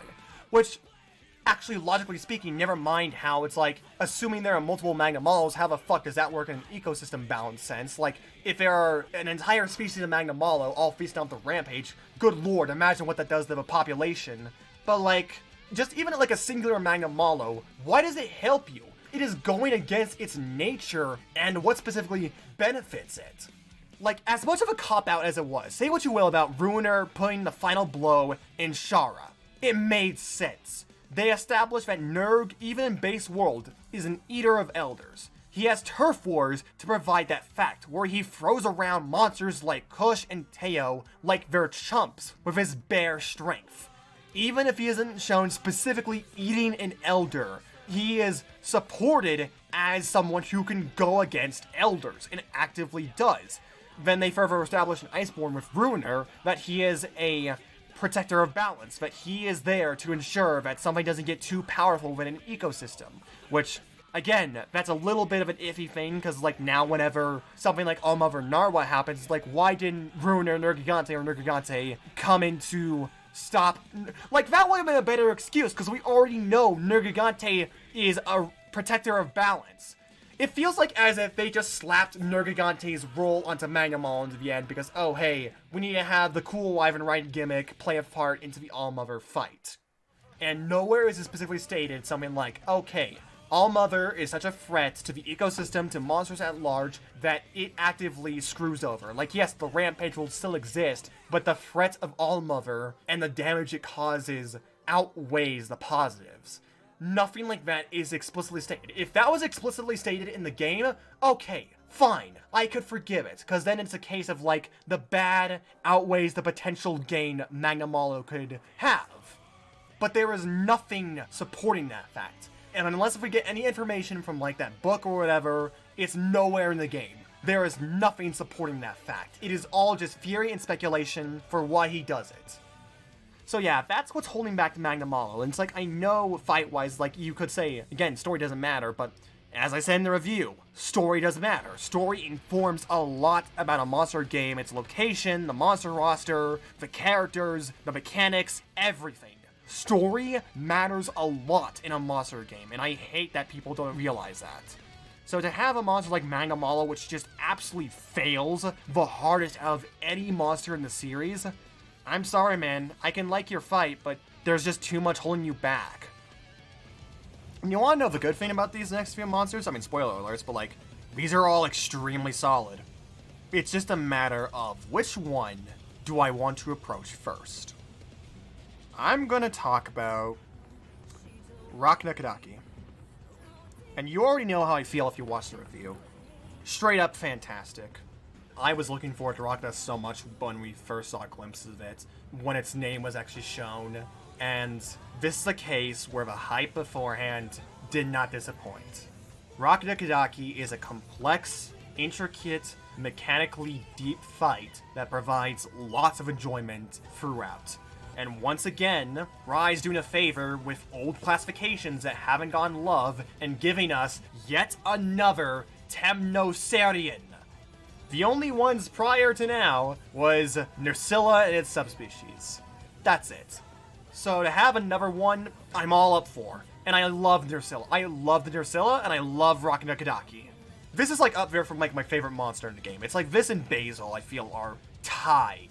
And it's like, where to start with this? It's like, it's a spider monster that uses fire, so that's completely different. And it uses it in a bunch of varying ways with the flamethrower and the different motions it has. It's got a lot of unique attacks with the pulling of its body, with the silk threads and the babies, and how it can vary it up and throw it. So it's like, it can use the baby to drift to the left or right and move a little bit. It can use flame vents from the left or right side of its body. It can throw the babies forward to tether itself into a slam closer to you. It can do all these things, and oh my god, I love it. And it even has some frontier in it with Inagami. Inagami had a thing I like to call the bandage cycle, where in which your main focus on Inagami's hunt was to break each of the parts to result in an eventual knockdown, where it did a giant sleep explosion and it shed off all of its bamboo armor and an opportunity for damage. Rakna is very much the same in a similar aspect. It starts off the fight like how Inagami is armored up, with the silk robe and bandage look, and you have to break at least 2 of the legs. Once 2 of the legs are broken, it will web up the little cocoon on its back and make that a giant, massive weak point for damage, and then you aim for that and eventually break it to result in a knockdown. And how even that state change with the cocoon changes up its moveset or modifies it a little bit. Like, I'm pretty sure it could still do a little bit of a slam with the back end. Let's just call it the back end. Like, it could do a back end slam before then, but with the cocoon all being webbed up, it could shoot out silk from slamming it down and even back it up and move and do it twice when it's all webbed up. Like, there is so much to this monster that is so intricately in depth, and even like the little pelican spider neck and how it lunges forward with a bite and the swipes, and there is so much of this monster, it's absolutely insane. It was well worth it keeping this monster as a high rank exclusive, and I was satisfied every step of the way, minus the gear, of course. Yes, armor is gunner only, and yes, I am massively disappointed.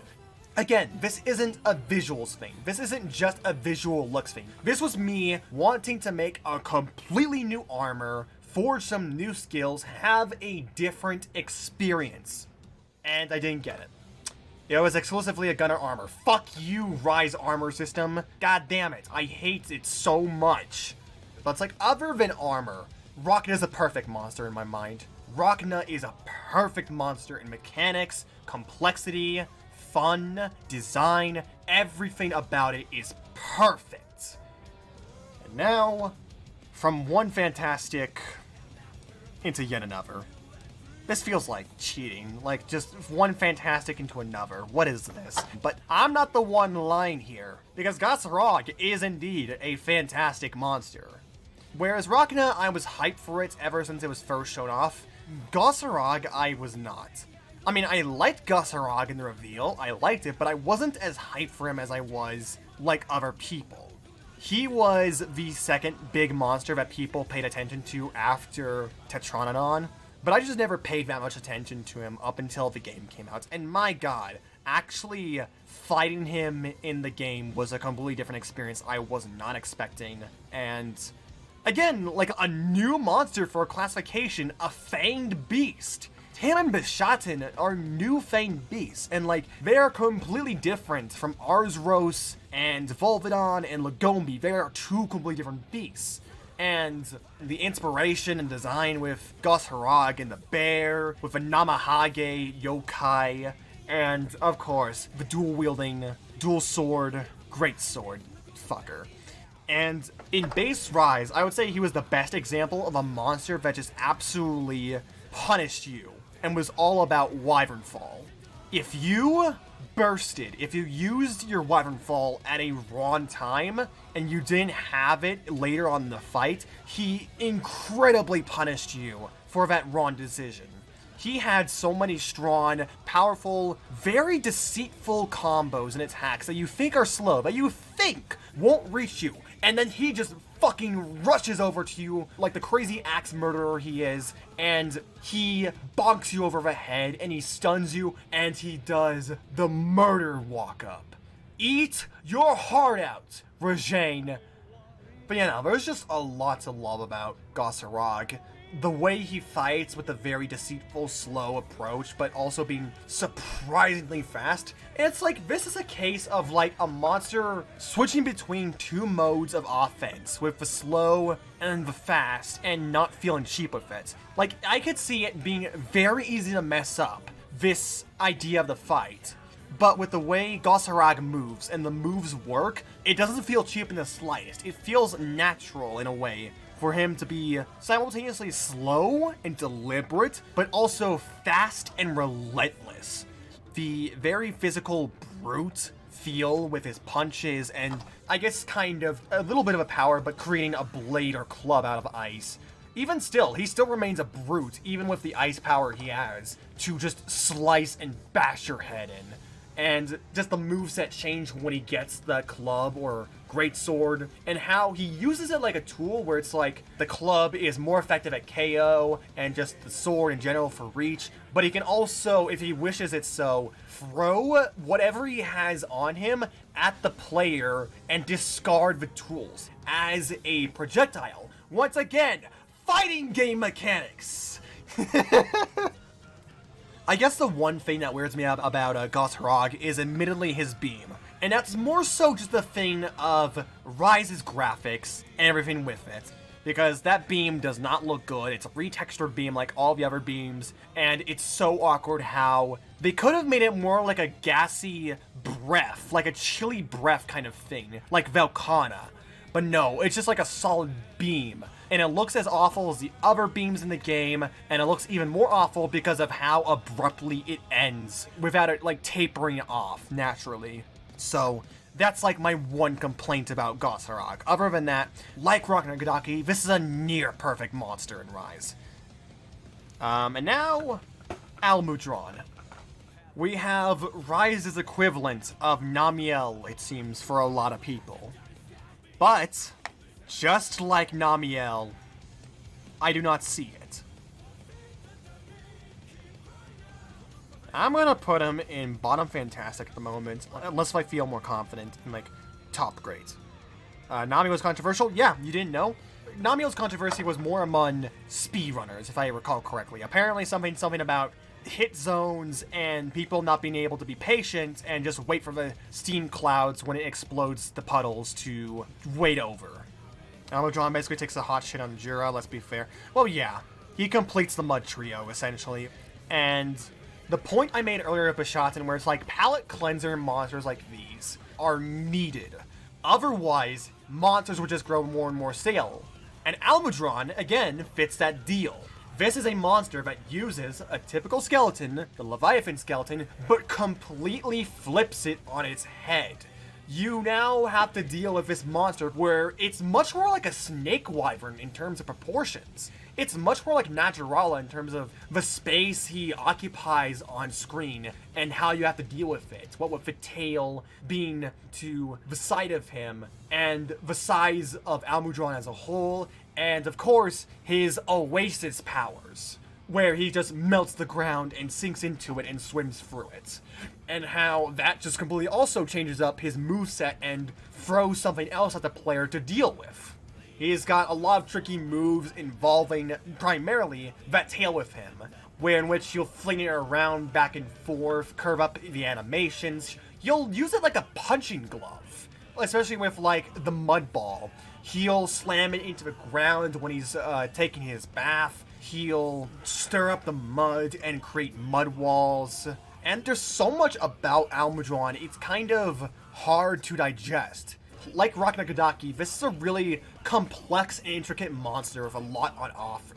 You have arguably 3 different states in the fight: neutral, in the mud, and then pillars. And even then, he still has so much in each state that you have to deal with. And the primary thing for why people dislike Almudron, I think, seems to be the camera, where in which they can't have the entirety of him in view. So if he's doing something with his tail, then they can't exactly see it. But once again, this palate cleanser argument where you can't go into it like other monsters. You need to adapt to the unique variety that this monster brings and not treat it like other Leviathans. Don't treat it like Lagombi or Mizutsune. Treat it like Almudron.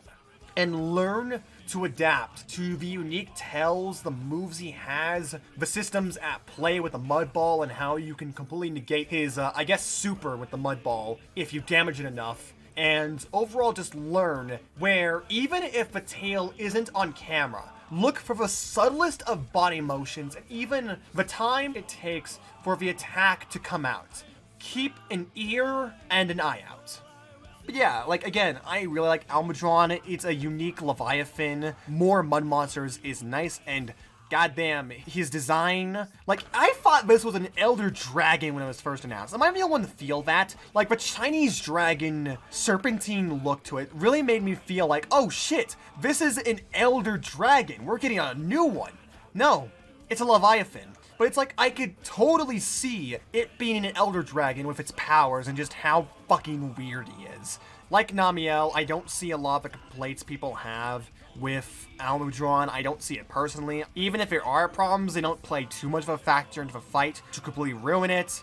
And overall, it's a really enjoyable palate cleanser fight that makes you, more than anything else, think differently.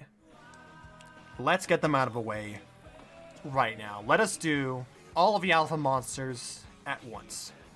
Starting with Alpha Arzuros.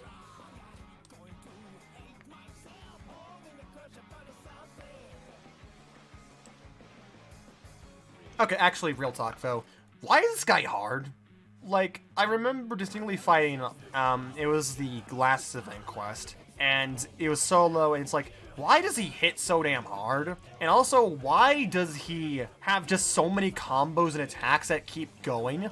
More than anything, I think Alpha Arzuros directly counters playstyles revolving around counters, of course, and also just, like, guards.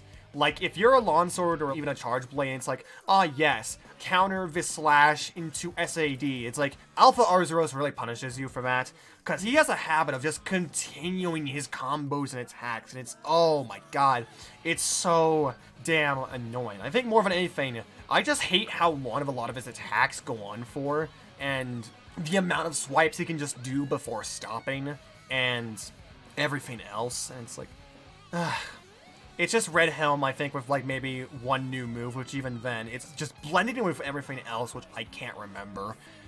And now, again, like Arzuros, but I'm going to make the argument and say, absolutely awful. This is the barest bone copy of a Deviant of all the alphas. It's not just not subtle, it's downright insulting. And this is a two-way insult. It's an insult to Dread Queen, and the threat level she had as the most dangerous of the low-rank deviants, and even a really aggressive and dangerous one, especially with deadly poison eventually in high rank and G rank, and the moves she had. And it's also an insult to Gold Rathian from Iceborne.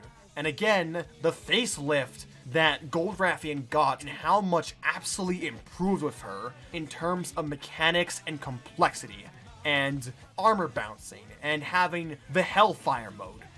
Alpha doesn't even have it. She has nothing distinct or unique about her other than a barf-inducing design that's up there with early generation Rathian. Oh my god. Alpha Rathian is one of the monsters I instantly forget about. Exactly. It is not worth it finding this monster or even remembering it. It's a waste of space in your memory, in all blunt honesty. I don't know what else to say. Like, objectively, there's just nothing good about this fight, and the copying and blandness gets to a point where it's like, it's just straight up bad. I am annoyed by how unoriginal and bland this fight is. I'd much rather fight any other Rathian. Then we have Mizu. And as I said in the review, this is one of the 3 alpha monsters I will give credit to for being better than the other ones. And as to where to place it, I like putting variants or like other versions of monsters around that same place, but at the same time, I think High Great is too much for Alpha Mizu.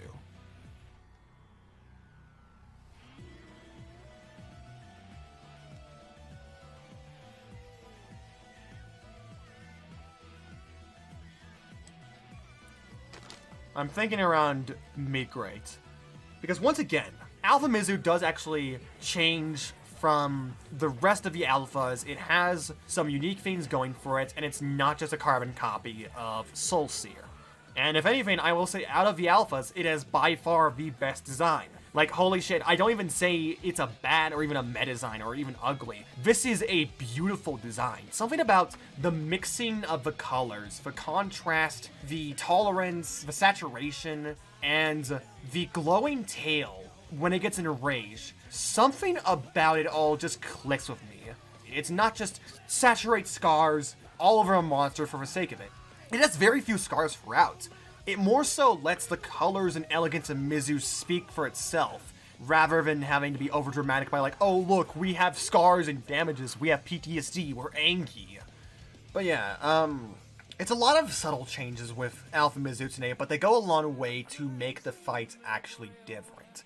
For one, it has its Gatecrasher move in actual fights, and that's a cool move. That is a cool move where it goes absolutely apeshit with the water beam and spreads around the Hellfire bubbles. And even once all the Hellfire bubbles are done and spraying around that you have to watch for, it still has that water beam going on that it's aiming for towards you.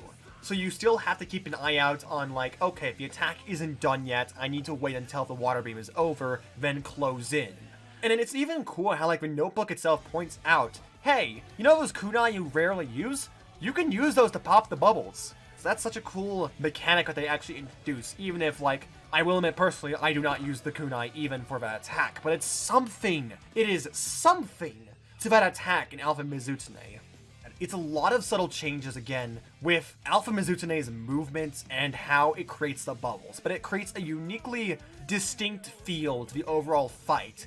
More than just borrowing from Soulseer and just doing, like, say, the blind eye mechanic and being a slow Mizu at first, it is a Mizu that has a completely different flow to it that you have to adapt to, even if a lot of it is very subtle and not too easy to spot. Like, it takes a little bit of effort to spot the differences, but they are there, and I appreciate it. And it overall adds itself to being a fun fight. And on the positivity train, Alpha Rathalos. I'm actually to say top of good. I'm gonna blame Rampage for giving me a bad impression. And let's not mince words. Alpha Rathalos in a Rampage fucking sucks, and Rampage as a whole sucks as a first introduction to monsters. It's everything bad about Rampage with the UI, the monsters coming in, the tasks, and everything else I said in the review, and then here comes the alphas where you have to deal with all of that, plus them summoning monsters, plus them trying to break down the gate, and you trying to build up a defense, attack the monster, use Izuchi to cause wyvern rides on other monsters, use Dragonators or splitting wyvern shots, and all the while, you're going to have to deal with perhaps, say, a really claustrophobic arena that just squeezes you in with a monster where you can't see shit. Alpha Rathalos, outside of Rampage, is actually fun. He's actually a fun Rathalos similar to Iceborne Silver, and again, instead of just copying from Dread King with immunity and constantly staying in the air, they're still able to keep the best of Rise Rathalos with maintaining that air mobility without making it annoying. Like, he still hops between the ground and the air frequently, but never once does it feel annoying. Alpha Rathalos gets upgrades to, like, say, his Flamethrower, where he can now do it twice in a row. He's got a Fire Comet move similar to Dread King, I guess you could say, where he flies up into the air, which again, it is his Gatecrasher move that is used in the fight, and compared to Dread King's Meteor that just stays there, it just falls down to the ground and it explodes after a short time. And it even has some Iceborne Silver in there with the throat heat up, and how that is, again, like Iceborne Silver, a goal with Hellfire where you have to knock it out. And how that heated throat adds some new movements to Alpha Rathalos, and even a new attack, like he will swing his head around with a fiery bite combo, but then with the fiery throat in effect, he will end it off with an explosive combo bite. Again, he has differences, and it's a lot more apparent than Alpha, which is why I'm going to say I place Alpha Rathalos above Alpha Mizutsune. I do have a problem a bit with, like, the color of red they use and the oversaturation of scars. The throat is probably the best part about his design. It kind of reminds me of Xeno'jiiva, but I mean, it's not the best it could be. But overall, yeah, his design is meh. One thing I would have liked to see from Apex Rathalos would have been for his flames to be Hellfire. Yeah, that would have been cool, which also, I guess a slight knockdown on Alpha Mizutsune, but why does it have Hellfire? It's a Magnamalo exclusive status that's, like, very obviously inspired by Will-O-Wisp's Souls of the Dead. So, how does Alpha Mizutsune get it? Is it something also to do with its diet? Because Soulseer had that with the flaming bubbles being, I think it's Burst Arona, from its diet of Burst Arona fish, that it gets the fire bubbles. But I don't think there's anything like that yet for Alpha Mizutsune, so that's a little weird. And then Alpha Diablos.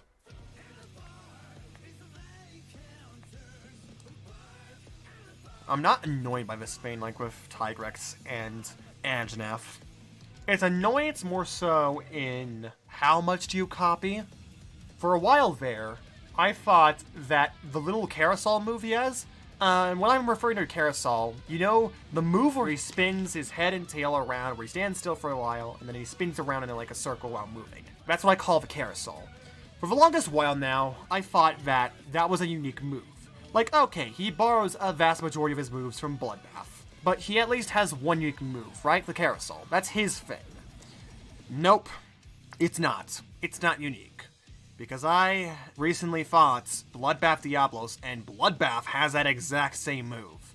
Like, legitimately tell me, what reason is there to fight Alpha Diablos? Why should I fight Alpha Diablos, who just has a worse design, no originality whatsoever, when there is Bloodbath sitting over there in Generations Ultimate, the king of the deviants, one of the unrivaled two, one of the hardest monsters in the main series, a deviant with its own unique theme, a phase transition where the music just abruptly stops and cuts into the next phase, a balls-to-the-walls, ridiculously hard monster with so many unique moves. Why should I go back to Alpha Diablos when Bloodbath exists? And again, of course, the team said it of, like, yes, Alpha Diablos, the only reason you're so angry is because you ran into a lightning storm like an idiot. Get a sense of direction, you fucking dumbass. Feels like they're mocking Massacre Demon. Yeah, exactly. And just goes to show and makes me feel, I just want Bloodbath. Like, there's a feeling about most of the alphas in general, but it's like more than anything, especially with Diablos, I just want Bloodbath. Just fucking give me Bloodbath, not this shit. Don't give me Bloodbath in all but name, essentially. If you're creating a new variant, put some fucking effort into it. Don't just give up halfway. And then we get to Zinogre. And I think the bias is going to show, but he is the last of the 3 unique alphas, and I am willing so far as to put Alpha Zinogre in top of great. Once again, like Alpha Rathalos and Mizutsune, it isn't just copying from Thunderlord. Like, it's very obviously inspired by Thunderlord, no doubt about that, especially in terms of design, which, I mean, I would have wished they would go for something different in terms of coloration, or just even a different lightning color. Because, like, lightning is such a cool element. It's mostly, though, just all blue, red, and now, I guess, gold. How about some green?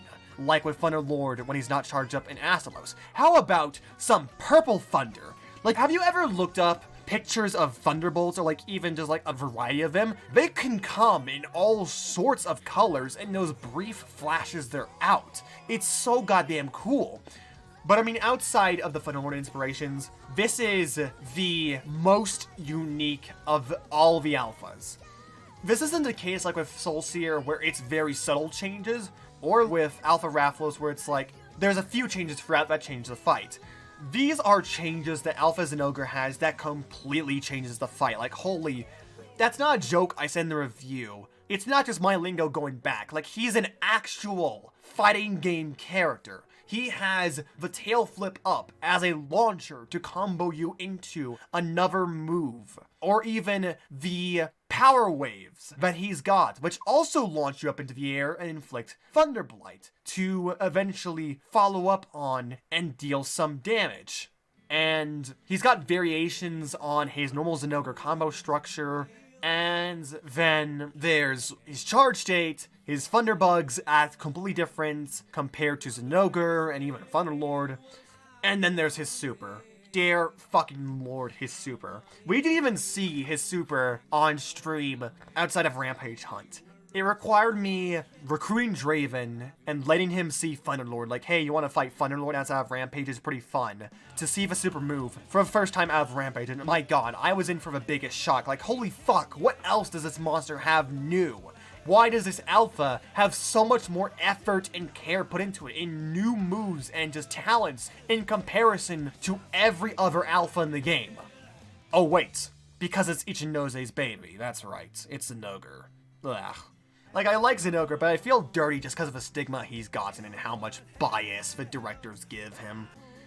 But I mean, outside of that, like, that goddamn super is so fucking scary with the tail flip. And yeah, the tail flip into aerial downstrike and how scary and terrifying of a move that is.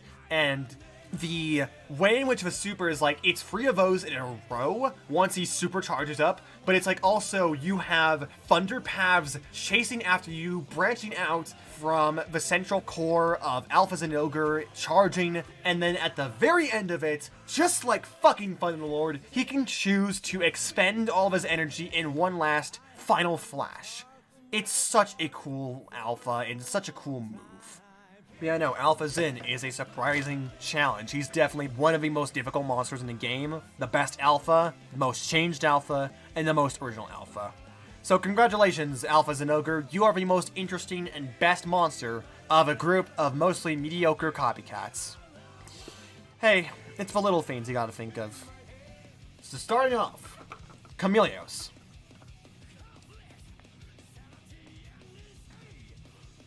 It's good to have you back, old friend. I can safely say we all dearly missed Chameleos when he wasn't in World and Iceborne. And I will say that break definitely did him good, because he has a lot of changes in Rise that I greatly appreciate. And once again, like with Bishaten, Chameleos has always been a fantastic case study of expressing character through animations and design.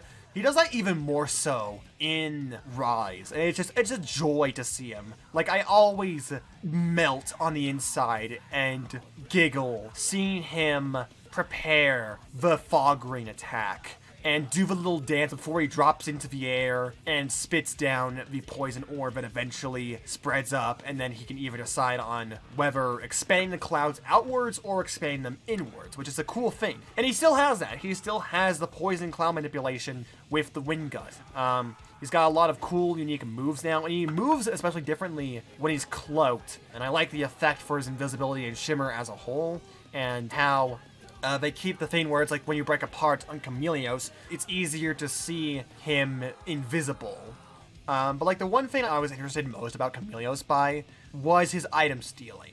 Because that's an attribute of Chameleos that is notorious and well-defined with him. It is an aspect of his character and overall monster.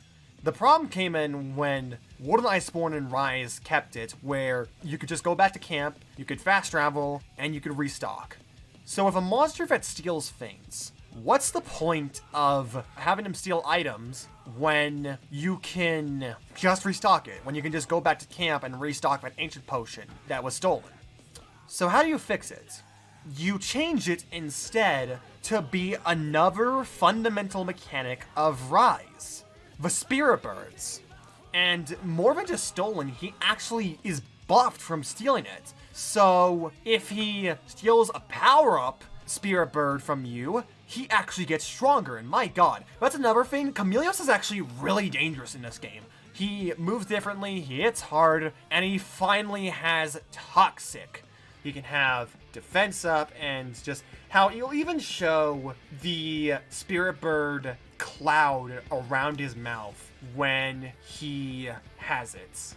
it kind of has this interesting dynamic where it's like you're better off being buffed with Spirit Birds to be stronger, but are you really with Chameleos? Because he can steal it. So it's like, what? Do you then more preferably want to just go to Chameleos without gathering any Spirit Birds, where you'll be at a worse disadvantage in terms of buffs?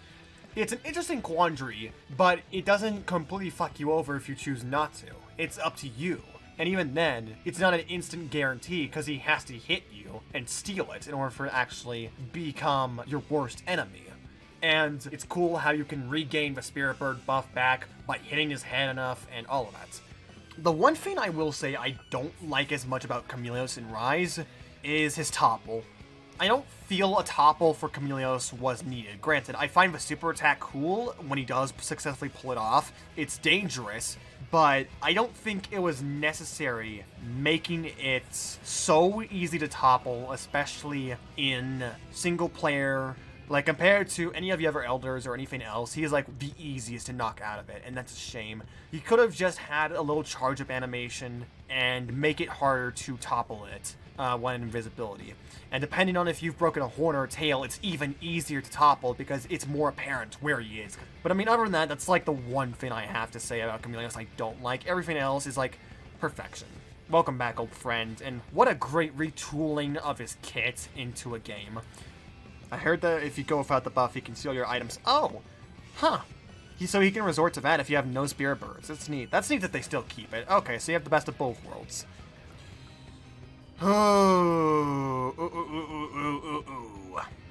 People were not happy when I uploaded the original Raw gameplay video. And I still have 100% bet that in this highlight, and whatever, people are still not going to be happy. There's going to be a reason why I don't put him in bad, or absolutely awful specifically. Because Rise Kushala does not annoy me. I'm not annoyed by him like I am with Iceborne Kushala. The main thing now is just like, I don't feel fun. I guess a little bit of context. Back when I was highlighting the original gameplay episode for the channel involving Kushala, the original stream was the night of the update. It was day 1 of update 2.0 in which we fought Kushala. I had the job of splitting it all up in Vegas, making edits, making sure nothing was too loud or peaking, all that. As I was editing, I noticed that people really liked Kushala in Rise. People were saying how much of a vast improvement it was. And right then and there, I knew instantly that people were not gonna like it. Because, like, other than that, like, what choice do I have? It's either upload the video, knowing I'm gonna get massive flack by people for our overly negative opinions when it's a first impression of a fight, or alternatively, somehow edit it or just not do it. But then I was like, that would completely defeat the point of these first reaction hunts or whatever, and this is what the whole series has been all about. I'm not doing that. I'm sticking to my code and uploading it raw. And what would you know? I got the reaction I expected. Like I say in the comments addressing this, it's like, more power to those of you who like Kushala. And I will admit, yes, Kushala in Rise is a solid improvement.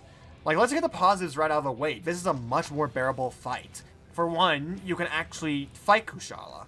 He's actually around on the ground, he's switching between sky and land, he's moving around. You're having chances to hit him.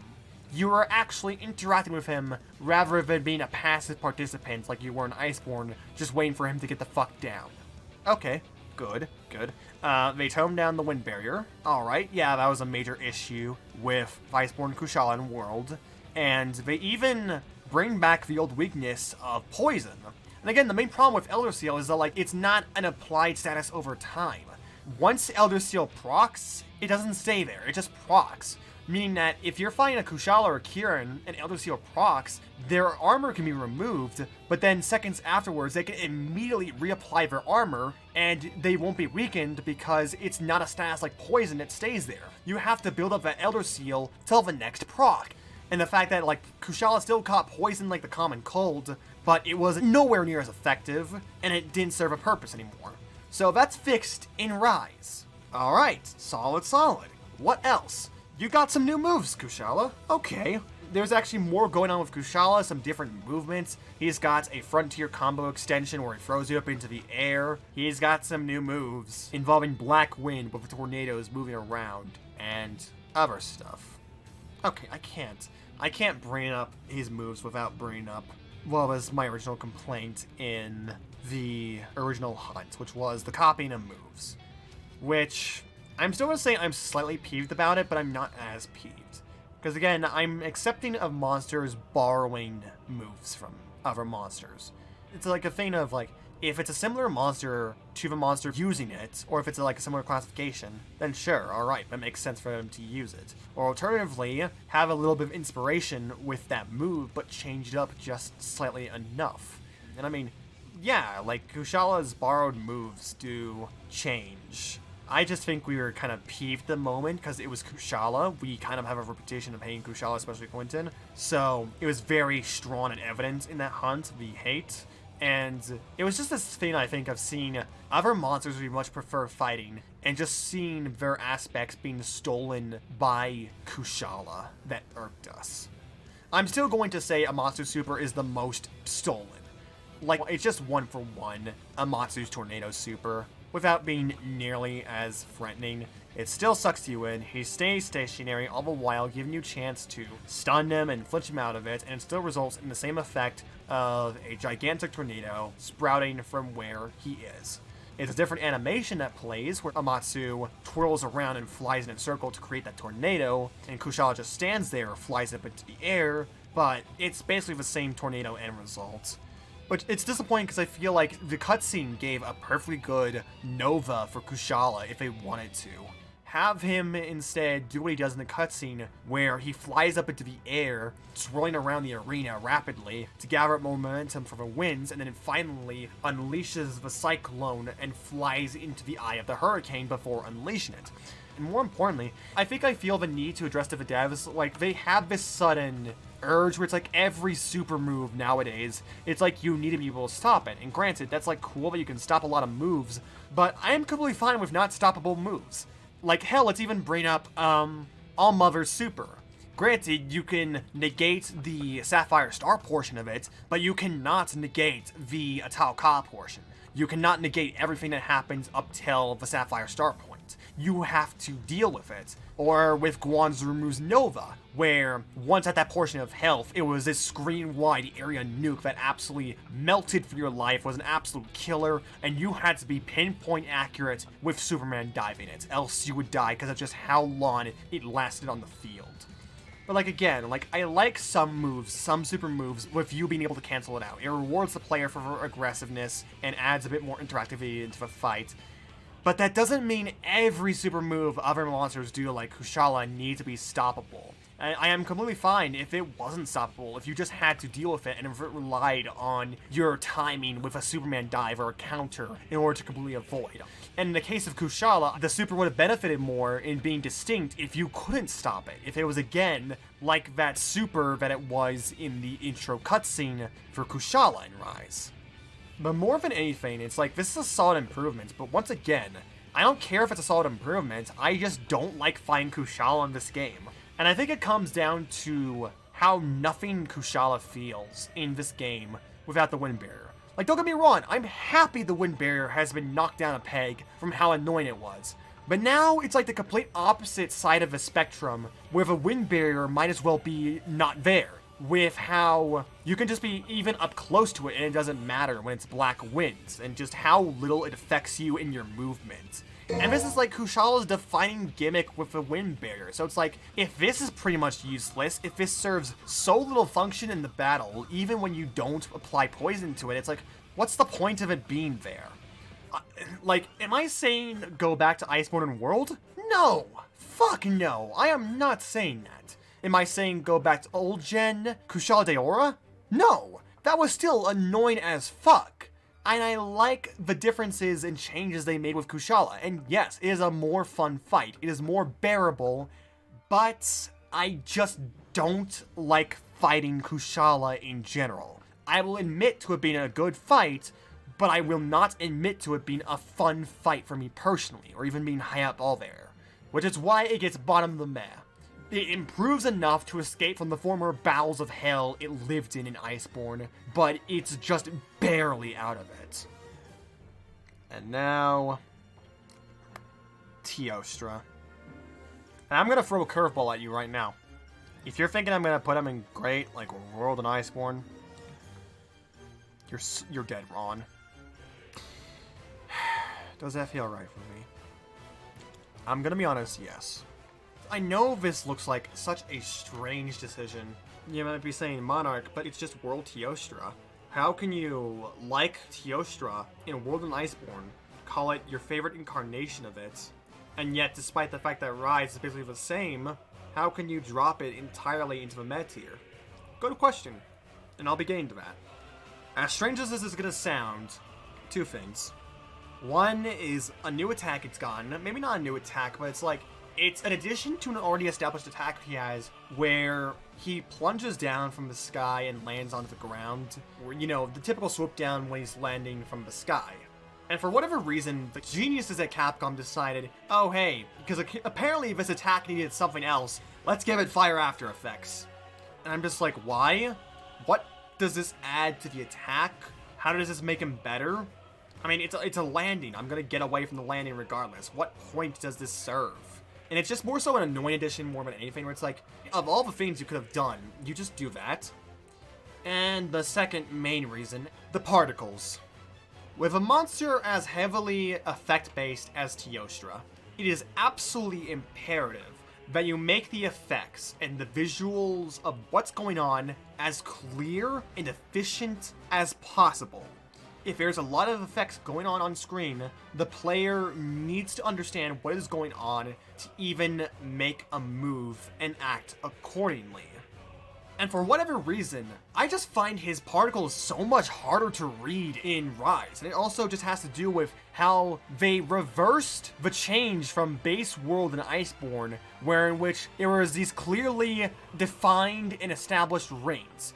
Old Teostra, in Generation 4, you were able to understand the explosions and the size of it and the range of it based on the color.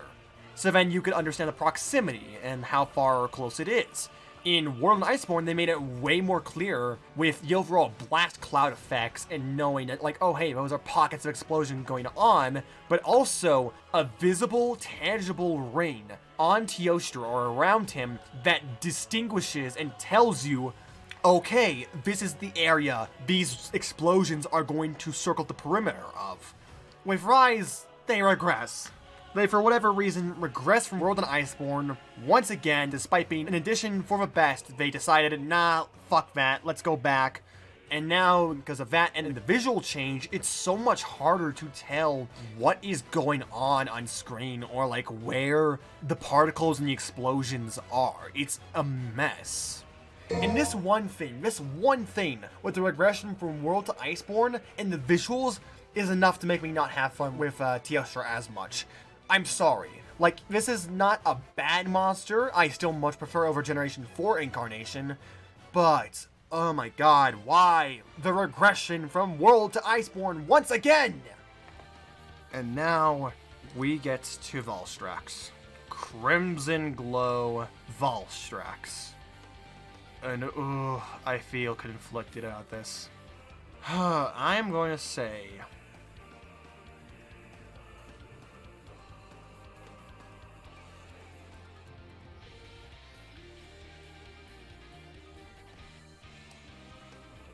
I think, yeah. Okay, so let's get the positives out of the way, I suppose. This is an upgrade of Valstrax in every way. This is definitively the better Valstrax fight. I mean, not to say that Valstrax in Gen U was a bad fight. It was great. But this is just a dramatic upgrade.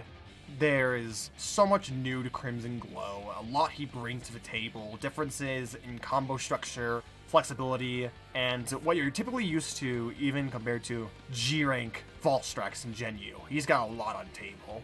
I mean, least of all being the big bang attack he has with the laser and everything else involving it, or hell, even the addition of like the little shuttle fly he does while hovering in the air to slam into you, or he can change that up into a land with the reverse wings and shoot you. He's got energy waves that extend out from him slamming the wing arms into the ground, which is a great tool to prevent wirefall usage. And he is, again, up there for me as one of the few monsters in Rise that completely counter wirefall and are able to punish bad wirefalls. He's absolutely fantastic in that regard. And, I mean, music is Volstrak's theme. It's a unique take on it, giving it a bit more of a tragic, heroic vibe, and even changing up the typical flow of the theme and your expectations, where it's like, oh, it's this part next, but then it immediately defies those expectations and does something completely different. Props to that, of course. And Volstrax as part of the final update as the 100 rank 100 monster. Fantastic decision, and again, Volstrax hasn't been seen in like 2 games, so this was not only a weight that felt natural, but like, it felt good. Seeing him back after all this time and also improved. And visually, I like the idea of a more glowy Volstrax with the crimson glow, but I definitely think it could have been handled better or look better in something that isn't Rise. I don't know, Monster 6 with the RE engine on PS5 with ray tracing. So all in all, Volstrax is an extremely solid fight. And then we get into something like Magnamalo, where there is one fucking thing that prevents me from even getting there up into the top tier. And yeah, Raph calls it the endgame grind. Like, once again, the argument's gonna come up, you don't need to grind Crimson Glow Volstrax. He's not the singular choice. You can do other monsters. But that doesn't deny the fact that he is by far the best farming method, that the Crimson Liquids are the best in terms of talisman making, that Crimson Glow Volstrax is the best, most efficient monster to farm talismans for. And I don't know where this quote came from, or if what I'm going to be saying is exact, so I'm going to be paraphrasing this quote somewhat. But it goes something along the lines of, if you give players the option to optimize their game, their build, they will optimize the fun out of it. Given the option of Volstrax as a monster of such high material points, naturally, with the talisman melding, and as such a late game monster, it naturally inclines people as not only the last monster basically you fight at HR 100, but also as one of the last monsters updating to the game in general. It subtly nudges them towards like, hey, this is the final monster in the game, and hey, look, it's got the best gear, it's got generally the best armor, and hey, look, its materials are high in value at the pot. You don't notice it consciously, but it subtly, subconsciously nudges you towards using and grinding Crimson Glow. And again, it's not something that directly is connected to Volstrax, because the talisman melding affects every monster. It affects the game as a whole. But Volstrax is the biggest victim of it. And also, as I touched upon in the review, as an invader, he falters. Like, granted, he is the best invader in Rise. He invades, he dive bombs into you, but once again, it just takes 2 things. It takes you to, 1, notice the ambush notification on the side of the screen, and to see Volstrax obviously flying around the map and where you're hanging out at, and also, primarily, him crashing into a monster directly helps you, because he targets the monster. And how monsters attacking other monsters can result in a Wyvern Ride. So, Crimson Glow directly dive bombing into a monster can just result in it being Wyvern Rideable. Or at the very least, if not immediately Wyvern Rideable, definitely lowering the tolerance of it by a significant amount, making it just right there in terms of getting a Wyvern Ride. And that sucks. The interaction with monsters entirely, where it's like a monster coming up to another one and just slapping it, results in a Wyvern Ride. They need to get rid of that. That's not fun. That's not balanced in any way. But yeah, once again, like Magnamalo, you could say this is such a small thing to hold back Volstrax by, who in every other account is fantastic. But I'm sorry, but it is such an obvious problem that affects my enjoyment of Volstrax that I just can't anymore. I can't go back to Volstrax and fight it without being reminded, I'm just here for the fluid. But when Serpent and Bushi, if this was before that recent event quest, I'm going to be blunt and say Ibushi goes straight into bad, with Somna. But with consideration of the event quest in mind,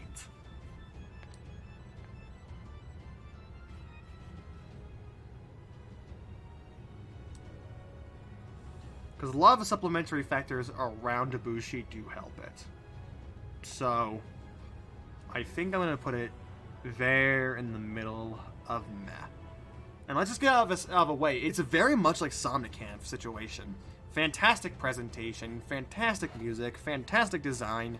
There's just so much around this monster that is ingenious, and I even love the way in which it uses and manipulates wind passively and aggressively with its attacks. Like with the wind tunnels you can go into and be supported up by, and use that to evade attacks like Dragon Beam. How it uses that to gather up cannonballs and debris in the Rampage as well as the Coral Palace. I like that. I like the uses of wind with this monster, and I even like how in the event quest it keeps a little bit of a Narwa in there with manipulating the wind by creating those platforms Narwa has when it tail slams. So once again, like, I appreciate a lot of what this monster does. But oh my god, this monster suffers. This monster absolutely suffers fight-wise. Prior to that event, Ibushi was in a terrible place as a rampage-only monster. A rampage-only monster where if you want the chance to get Ibushi, his gear, his weapons, his armor, you have to go through 3 entire hordes of Rampage and all this bullshit Rampage offers you up, and then Ibushi. Which even then, that's not considering just how disappointing and not worth it the gear as a whole is, as well as the fact that it's fucking Rampage. Like hell, you're getting good materials and drops from Ibushi in a Rampage, and good luck getting a Wind Serpent Orb, it's just not happening. And for the longest time, he was just excluded to Rampage only, and that massively hindered his replayability, and he's one of those fights where it's like, once the first impression wears off on you, where it's like, whoa, holy shit, this is such a cool monster, the presentation is so damn good. This is an absolutely pitiful fight. He did so little damage, he was so easy to knock out of most of his attacks, and he really didn't do much to retaliate, he didn't really fight back, and he didn't have much in his arsenal to even counteract with. He was just kind of there as like the, whoa, I'm the floaty asshole, I'm the simp. 3.0 came out, and it's like, okay, finally, we could perhaps get the solo Ibushi fight. Or at least Ibushi no longer exclusive to Rampage. They include him again, only instead now as the prologue to the Allmother fight. A prologue that doesn't even last 5 fucking minutes into the overall quest timer. At most, it's 2. He has so little health in this prologue chapter of the fight. He is super incredibly easy again to knock out of moves like his super, and he's just pathetic. It feels literally like a speed bump on the way to Allmother, which I'm still fine with the direction they gave for Allmother, but I would have really fucking liked it if we had another monster in the series, an Elder Dragon pair that cooperated, that helped each other out in a fight. This was their chance to make a tag team fight and to make the two interact with one another and dynamically change the other fight. Like, have Ibushi still have the prologue, but then have Ibushi flee, have an Allmother section of the fight, and then have both of them at the same time, and have them interplay with each of their attacks and their movements and the rocks. Have the wind barriers and the movement happening at once. Have the thunder rains and donuts happening with Narwa and the chaser bullets, and you could have done so much. But no, nothing like that. And even with Allmother, it's still not the best method, and was still pretty painful to get his materials. But now, circa October of 2021, an Ichinose descends from heaven on high, and he says, yeah, okay, I'll give you not just an Ibushi quest to actually hunt the monster, but I'll give you one that's buffed.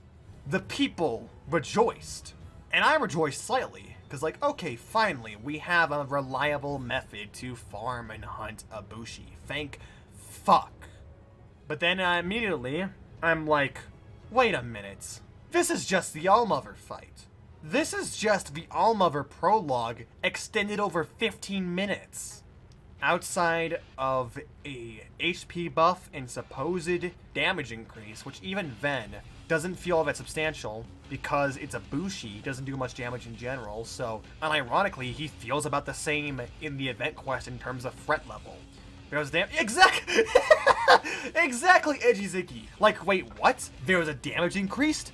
So, yeah, you just have a flat HP damage buff Ibushi that has nothing new. And again, it's like, I know people are going to say I shouldn't expect much because it's a buff event. And so it's like, yes, okay, along the line of Cruel King of the Sea, Super Ivory, Super Stygian, Super Baggi, those kind of things. It's like, okay, yes, they are just flat damage increases as well as HP increases. Distinction is, there's a worthwhile reward from most of those. What do you get from this Ibushi event? Kimura tickets, which I mean, granted, more methods to grind Kimura tickets, but really, that's it. But I'm also going to point to Bombs Over Gog. Bombs Over Gog was a buff event quest for a buffed Gog Mazios in HP and damage, but they also went as far as to change the fight up. The second phase was right off the bat in Bombs Over Gog. As something as simple as like, oh, second phase from the start, it changes the dynamic of the hunt massively and makes Bombs Over Gog feel like such a massive difficulty jump in such a special event quest. And for all that trouble and damage and all the randoms I had to help online, hey look, you get EX Amatsu tickets for the EX Amatsu armor. It's almost like as if there is no point in making a buffed event quest or for the people to do it when there's nothing of worthwhile to get from it. Maybe it's as if an active incentive to do that quest really helps with replayability of said quest. Gee, what a fucking concept. So, yes, on the one hand, this is way better than having to go through Rampage or Allmother to farm Ibushi, and I am happy he has a full-on fight. On the other hand, this is just a Bushi from Allmother stretched out over 15 minutes with the same attack, patterns, ease of stunning, and damage, and more importantly, this was not in the base game. I don't give a fuck if this is a buffed event quest. This is something that should have been in the goddamn base game. Like, once again, coming back to that point where it's like, okay, yeah, sure. If someone picks up Rise now, they won't have to deal with it at launch. This might as well be a complete game. But never forget, and always hold it against the game when it comes out incomplete. Rise came out incomplete, half-baked, unfinished, rushed out of the door, and it didn't even have a goddamn standard quest to fight one of the premier Elder Dragons in. One of the few Elder Dragons you could fight at launch, and they didn't give it a quest of its own. Like, I don't care. That is a fact from history you cannot erase, regardless of if he has one now. It still happens. Like, let's be honest, if this was World, if World came out incomplete, if World had Xeno as a final boss update, like with Narwa the Allmother, people would be fucking pissed. People were mad at Devil Joe not being challenging, coming out after Xeno. Imagine how much more infuriated people would be at Xeno being an update to the game, where in which Teostra would be the Metal Gear of the game, and then here comes Xeno, which was already a final fight, as an update. People would be fucking livid. They would not let World go if it did this. But yet, when Rise does this, people forgive and forget. Double standard much? It just once again goes to show the bias, where people are immediately going, oh hey, look at what Rise did, look what all the goods did. Remember Clutch Claw? Ew, Clutch Claw. They act as if Clutch Claw in itself is enough to defile everything about World and Iceborne. Dick riding Rise and all that it does while ignoring everything that World arguably did and better. Fuck off. But anyways, I'm actually gonna do Allmother and Thunder Serpent Narwa at once, because in a sense they are the same monster. Allmother basically has everything Narwa has, but amplified. It has new moves, new extensions to already existing moves, new traits in fight, changes up the fight a little bit, but at the end of the day, it's still Narwa at base. So talking about Narwa will give us a good idea. This was a hard decision back when I was still deciding on like what I like more, Thunder Serpent or Allmother. And after consideration, I am going to give the edge to Thunder Serpent Narwa. Meanwhile, Allmother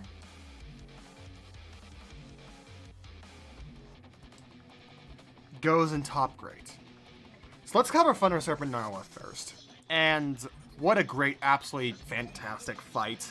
It's got the best aspects of Ibushi, where it's like a fantastic presentation, fantastic theme, fantastic design, but it delivers more on the fight aspect and still manages to retain itself as a monster without having to fall back on just the presentation side of things to remain relevant. Narwa can back up all that presentation talk with what is arguably one of the widest move pools of any monster I've ever seen. It's absolutely ridiculous how many techniques she has at her disposal, and how, even in the second hunt against her, we saw a completely new move with the chaser bullets that she never did in the first hunt against her. And we were like, what the fuck?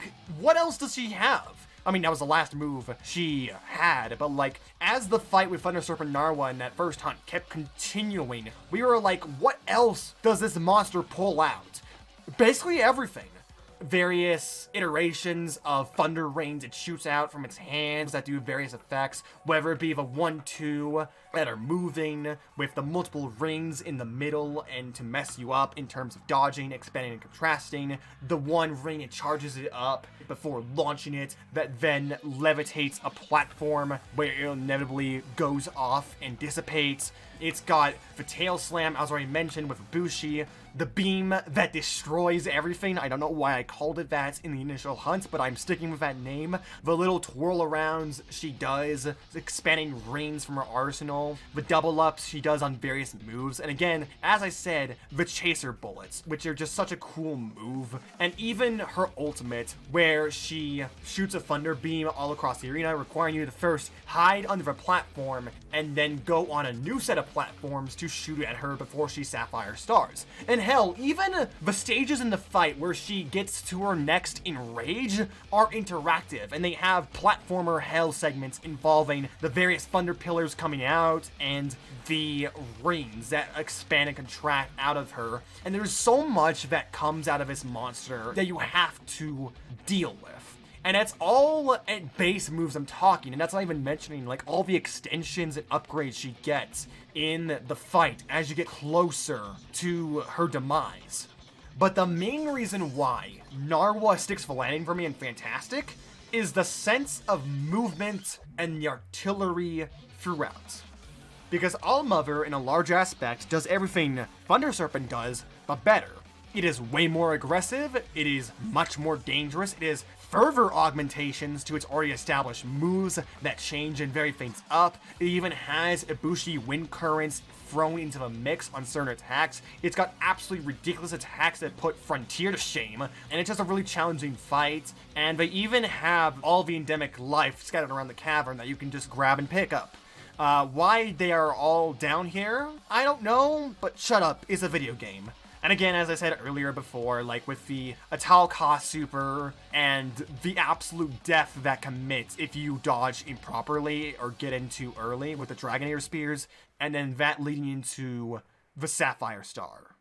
There is a sense of movement, of verticality and action in Thunder Serpent's fight. From all the ledges it erects and also the platforms it creates with its thunder electromagnetism attacks, hello Revi Diora, to the smartest implementation of Ballista I have ever seen in the franchise. And it feels so natural with the combat flow of Rise and the movements you're given. And it's this very Frontier thing where it's like on certain opportunities, you don't have much time to operate the Ballista and get some damage in. But if you are able to react quick enough and utilize your momentum correctly, your wire bugs, and dodge correctly, you can totally cash in on the cannons and ballista around the arena and score some decent damage in. Like, they do a lot of damage, even if you aren't able to hold it for long. It's that perpetual sense of movement and how well it not only incorporates the artillery throughout, unlike any other final boss, nay, monster in Monster Hunter history, but also how it epitomizes, once again, the best aspect of Monster Hunter Rise and its gameplay. The movement, the wire bugs, the verticality, and options you are given. Thunder Serpent Narwa is the final exam, basically, of wire bug school, where in which you have all these projectiles, all of these platforms and terrains to deal with. You have these cannons and ballista to take opportunity of if you can smartly use your wire bug's momentum, and all these attacks you have to watch out for, having to make sure you wire fall correctly, everything. Whereas Allmother, I like how they incorporate Wyvern Ride, even if, again, as stated earlier with Magnamalo, that's an out of nowhere, makes no sense story thing, but like if we wanted to say, with the Teostra and Kushala that can impede on successful hunts or ladder hunts, okay, that's cool implementing Wyvern Ride, and it's cool implementing the endemic life in an arena like this. Like, they do this and also in the Infernal Springs, but I would like to see more endemic life factoring into arenas like this, even with solo monsters. It's like the fact that there is less artillery throughout outside of the Sapphire Star attack, and Allmother's fight feels flat to me. You're really not using wire bugs much to move around, or even having to change position all that much. It's just this flat battleground that you're having to sift through. And for a monster as dynamically positioned and aerial as Narwa, and especially Allmother, it feels like a missed opportunity that there isn't more of these platforms and utilization of the verticality of Rise into the fight. And so, that was what I used to define which one I preferred more. Again, I still like Allmother's fight. I still do. This is still a great fight that should have been in the base game, of course. And now I'm going to be confused as to why it isn't necessary for moving on to Sunbreak. So, like, what? Is Allmother Narwa just not canon despite having to wait 2 extra goddamn months for this update to come around to get a conclusive ending? Like, are the Serpents still going to be around? Is that going to be the reason that they can't just have Rampage be a gameplay thing exclusively? That they have to have the Serpents around along with Malzeno whenever the fuck's going to happen in order to still have them around, have the Rampage happening, and have a G-Rank fight? Like, bruh. And with that out of the way, this has been the Rise tier list ranking. And so, I shall do one final check over the positions and what I feel accurate about. A few moments later. Yeah, no, I think this is pretty solid. I think this is what I shall go for. Comparing this roster to base Worlds is actually shocking. Like, if you go back in with Worlds, even like with the DLC monsters, like it's nowhere near this big. It's so weird seeing how big Rise's roster is, just as is. Which makes sense because World was a new generation start. It was a soft reboot, like with Tri, so of course there's going to be not a lot of monsters and it's going to be mostly new. But it's just so weird looking at how many there are in this game. Solid tier list, thanks. The World tier list was more spread out, I feel. At least the roster in this game is more solid. Yeah. So, concluding thoughts, what can I say? Well, there's a lot of things that Rise does well. And one of them is the monster roster. Once again, there are extremely few bad choices, or just overall badly designed monsters in Rise. A lot of these meh monsters in here, I wouldn't even say are meh, or even bad. It's just that they don't bring a lot of new to the table to justify them being good.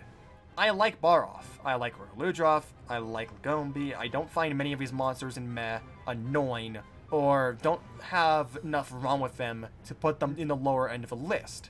Once again, this is a list based off their Rise incarnation. Any and all history with that monster, regardless of how I feel, is irrelevant because this is based on the Rise incarnation. With the exception of Kushala. Well, no, I even said earlier with Kushala, that's like, this is a solid improvement. It's just that I don't like fighting him in this game. I don't. I mean, yes, there's gonna be a bias towards, like, monsters I've had good or bad experiences with, but, like, I feel that, like, hey, I was able to put Zinogre down from his pedestal and admit that, like, hey, I don't like you as much in this game, buddy. So once again, as I said, this is an extremely solid roster of monsters. This is the most solid roster thus far. There's like a few other ones that are like questionable. Alphas as a whole are a bad thing, and the worst of the alphas really stink. But there are also some good alphas. There are a few good ones, as we see here. It's just that as a whole, the alpha name it gets trenched through the mud because of their copy-pasting, reliance on deviants and monsters without deviants, and just everything else. I am okay with alphas as their own unique thing, and as their own unique thing, look at Zinogre. Look at this thing. This is wholly unique, outside of, like, the obvious Thunderlord inspiration with the color palette and the golden lightning. Like, I'm just gonna say, like, even the absolute worst and most annoying of Rise does not compare to the most annoying of Worlds and Iceborne. A large majority of these monsters I had fun with. I find their designs unique and interesting, their fights fun to go through and cool, and very few did I find actually annoying to ruin my fun or just not have any fun at all. The most frequent it got was boring. And well, we already talked enough as is when those moments happened in the streams, like with alphas. The worst it got was Rajang, because it's Rajang. So, yeah, take of that what you will, and my onion, of course.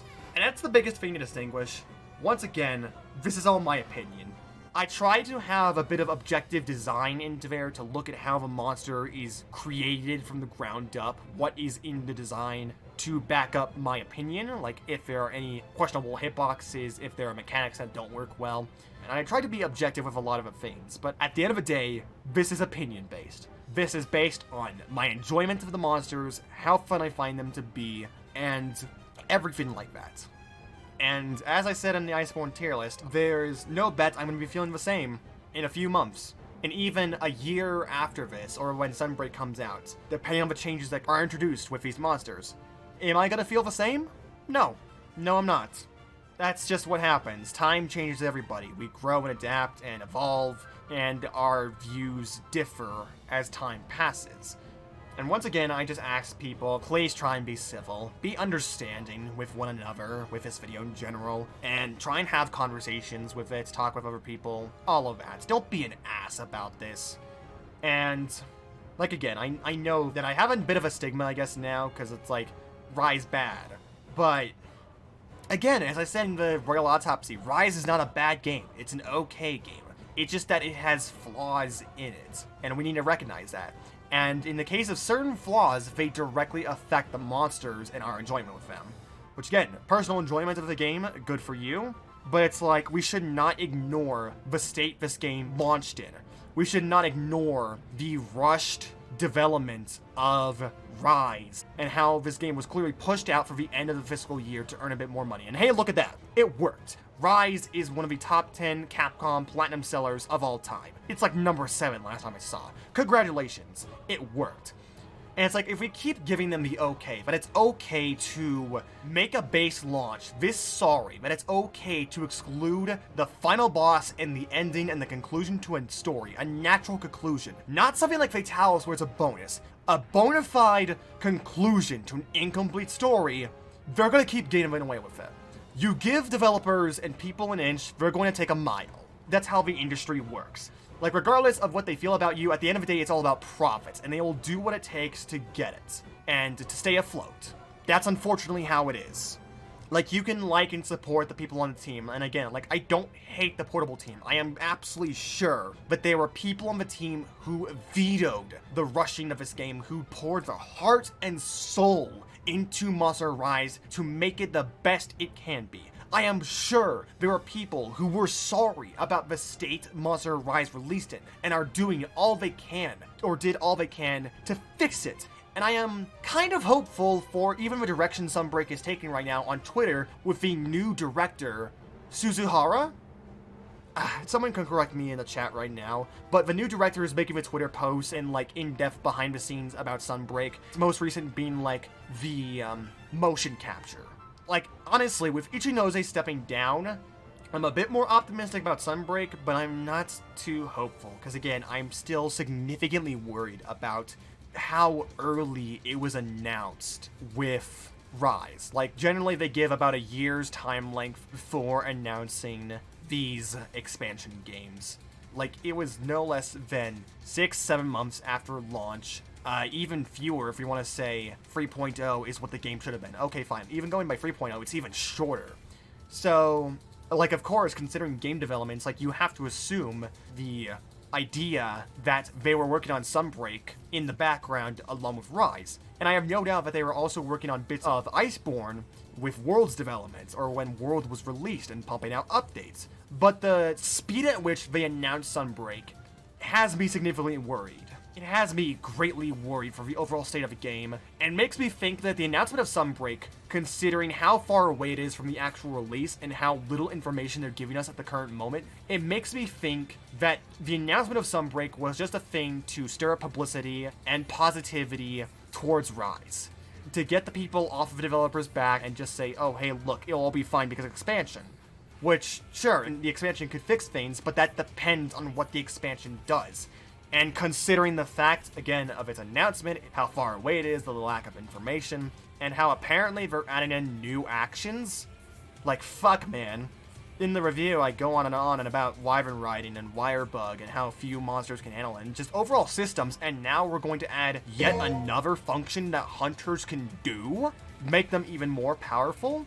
Which is once again why the arguments people say of it's a high rank only game doesn't matter, because with giving hunters new functions, you need to make the monsters accommodate for it. Rag on the power creep of Frontier all you want. It at least knew this. You can't just add in extreme style and do nothing for the monsters and expect them to keep up. Of course not. So they had to develop monsters with the progressing movesets, with the more ridiculous moves and weapons, and extreme style, and things that hunters can do in Frontier. The monsters have to naturally keep up with the hunters as they get stronger and as we get new moves. This isn't just a thing of Rise being a high-ranked game, in terms of like other monsters like Barioth and Rajang being slow. It's because they legitimately do not keep up with the functions of the game. Very few monsters in Rise overall keep up with Wirebug, Wyvern Riding as a whole. Now here we are dumping in yet another function, so that has me significantly worried in terms of how they'll handle monsters being able to keep up with it, or if it'll just be even worse. The new director has a lot of work on his shoulders, and I wish him the best of luck.